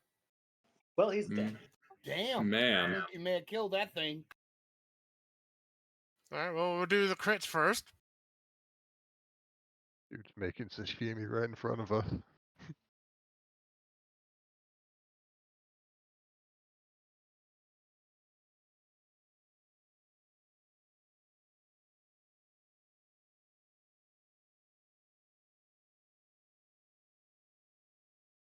So 70 damage, all said and done. Right. Well, he deftly slices off its head, slices off its abdomen, and cuts clean through a section of its carapace, causing the transparent sac of eyes to go spilling onto the ground. Ew. This thing is leaking disgusting, rancid ichor and is dead. Honestly, Yeah, I'm look quite quick, we might glad be able to find Faradul yours. can't see. Let's see. That Okay. ends that thing. Hey, Under, how many rounds do you have left on banishment? 6. Indeed. I think at this point we can safely say you guys are out of Inish. With the entire party's combined force, what are you guys doing? Probably waiting around to kill the thing? Yeah, we'll probably wait the full minute just to see if we don't have to kill it, like if it just goes away. But when it reappears, I think Faradul's eyes. I think everyone would have ready actions to just beat the living stuffing out of the thing. Indeed. Yo, And as it reappears, the party tears the thing limb from limb, suffering negligible, if any, injuries in the process. The occasional bruised knuckle. And the second Horak is dead and butchered before you. A number of the captives are cheering.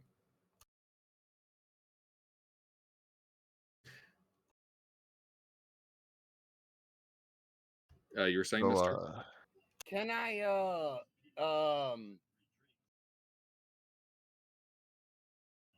fix Faradul's eyes? How are you going to try to do that? I don't know. What kind of spell Well, would do that? Grab his regenerate eyes, the they're right 7th there. level spell. Huh? Just The grab his 7th eyes level and spell, regenerate. The 7th level spell regenerate? Yes. I do not have that spell. Yes. I can't even cast that spell. I'm not even in Correct. the general area to cast that spell. Correct. This is a grievous injury at our level. You should probably, if the eye wasn't destroyed, regenerate does require the limb to be relatively intact and put next to like where it needs to heal up to. You're basically gluing the body back together. I thought that was just for it to be instant. Otherwise, it happens over like 2 minutes or something. I'm pulling up the spell. Oh yes, you are correct. I misread that. Never mind. It can regrow. Yeah, it can regrow basically anything after a while, but if you have limits, it's real quick.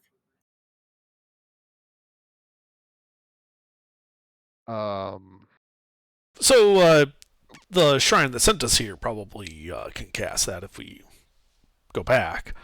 But we've also got these captives here. How many captives are there? You start doing a head count. 67.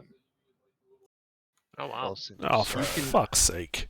You can see that there are about 23 that are dressed like the hill tribesmen, and the rest all appear to be like farmers and travelers from the valley of around Erlishala. All right. And what is this room made out of? What are the walls, ceiling, and floor made out of? Unworked stone.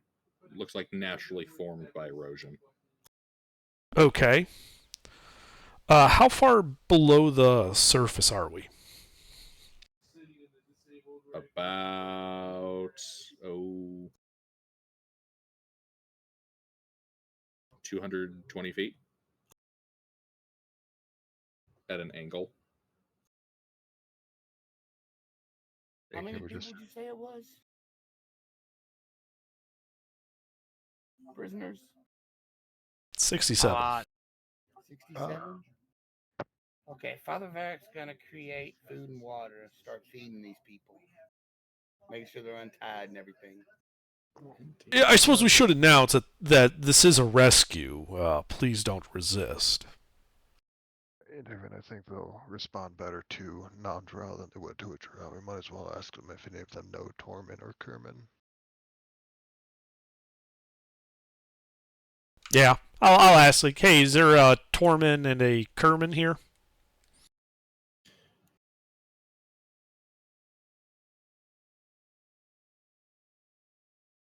Nobody steps forward. One of the former captives does pipe up, though, and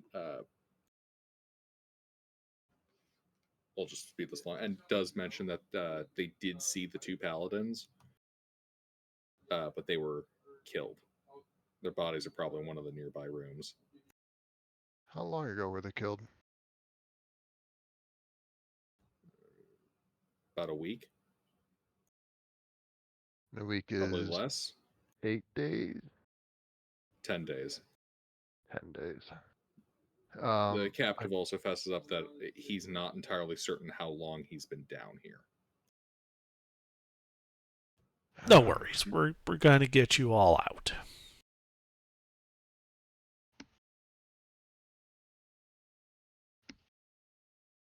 Oh, we should go look for those bodies. I can let everyone out here, and then bring up the rear. Should probably have you and the kids intervene in front of all the rescuees, and I'll stay as a rear guard, because this is a big group of non-combatants. Unless there are combatants in here that are willing to help with their escape.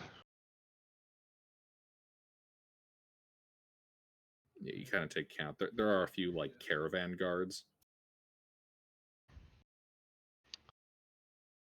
How many of them can we get like just a sling and a spear in the hands of? Oh, a good percentage of the population is like basically skilled in that kind, in like spears and slings. It's a common enough like daily tool. All right. Probably only going to be able to arm them with spears and whatever's lying around. Maybe bows if there's hunters in the area. The hills people are hunters normally, right? Or are they? They are. All right. So we've probably got decent archer force. Then like caravan guards who should keep as skirmishers to mostly defend the non-combatants.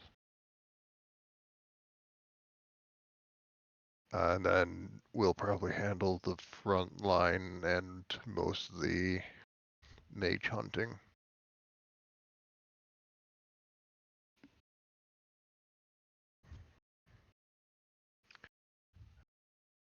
Alright, I'll start gathering any weapons off the corpses.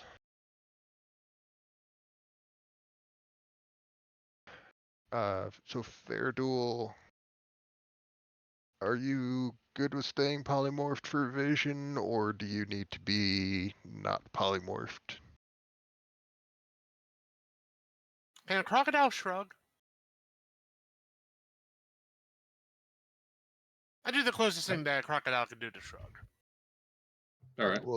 We'll keep you polymorphed so that you can see and fight effectively if we need it, and I might have to polymorph you into something smaller again, just to get you around here.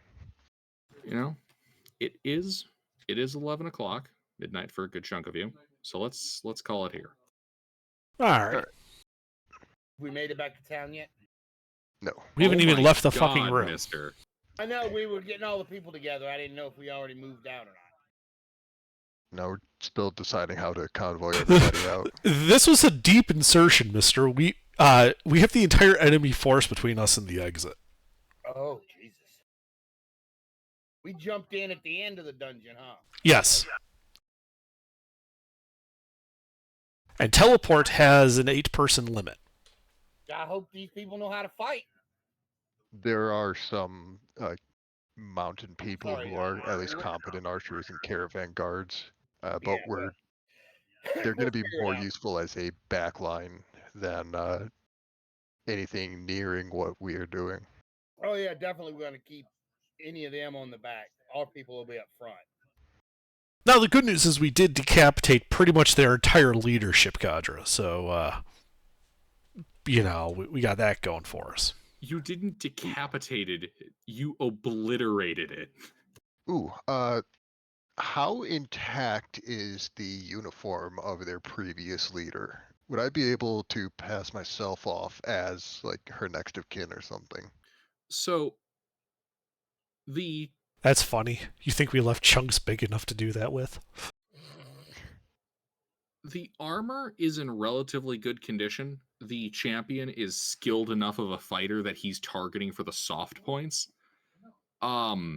Save for the massive amount of blood in the armor, it's actually in pretty good condition.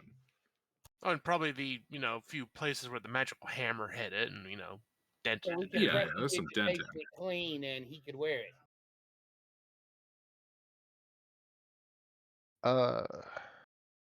We can do that next week Yeah, because it is late. yeah. But I'm thinking we can. I can pose as either the boss here or their next of kin, like staging a coup because that's just drow bullshit. And the massive amount of prisoners behind you? Meat shields, yes. I'm all for trying it. But we'll have your back if it doesn't work. I might not be great at convincing people to do things for me, but I am great at pretending. I did prepare that I enhance ability today, so I can always give you advantage on charisma stuff. Nice. All right. Yeah, I brought my search and infiltration loadout of spells. That's why it's like combat. It's like, well, I got a couple of combat spells, not much though.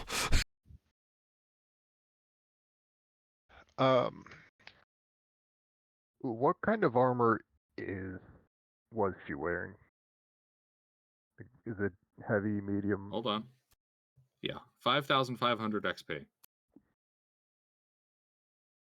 That was not a joke encounter. Ooh, nice. What does that bring our total to? 6407. How close are you guys to level up? 3,693. Oh damn! Because that's a pretty good drop in the bucket there. 593. Right? Because it's 407. Yes. So, the drow woman in charge, was wearing a +1 breastplate.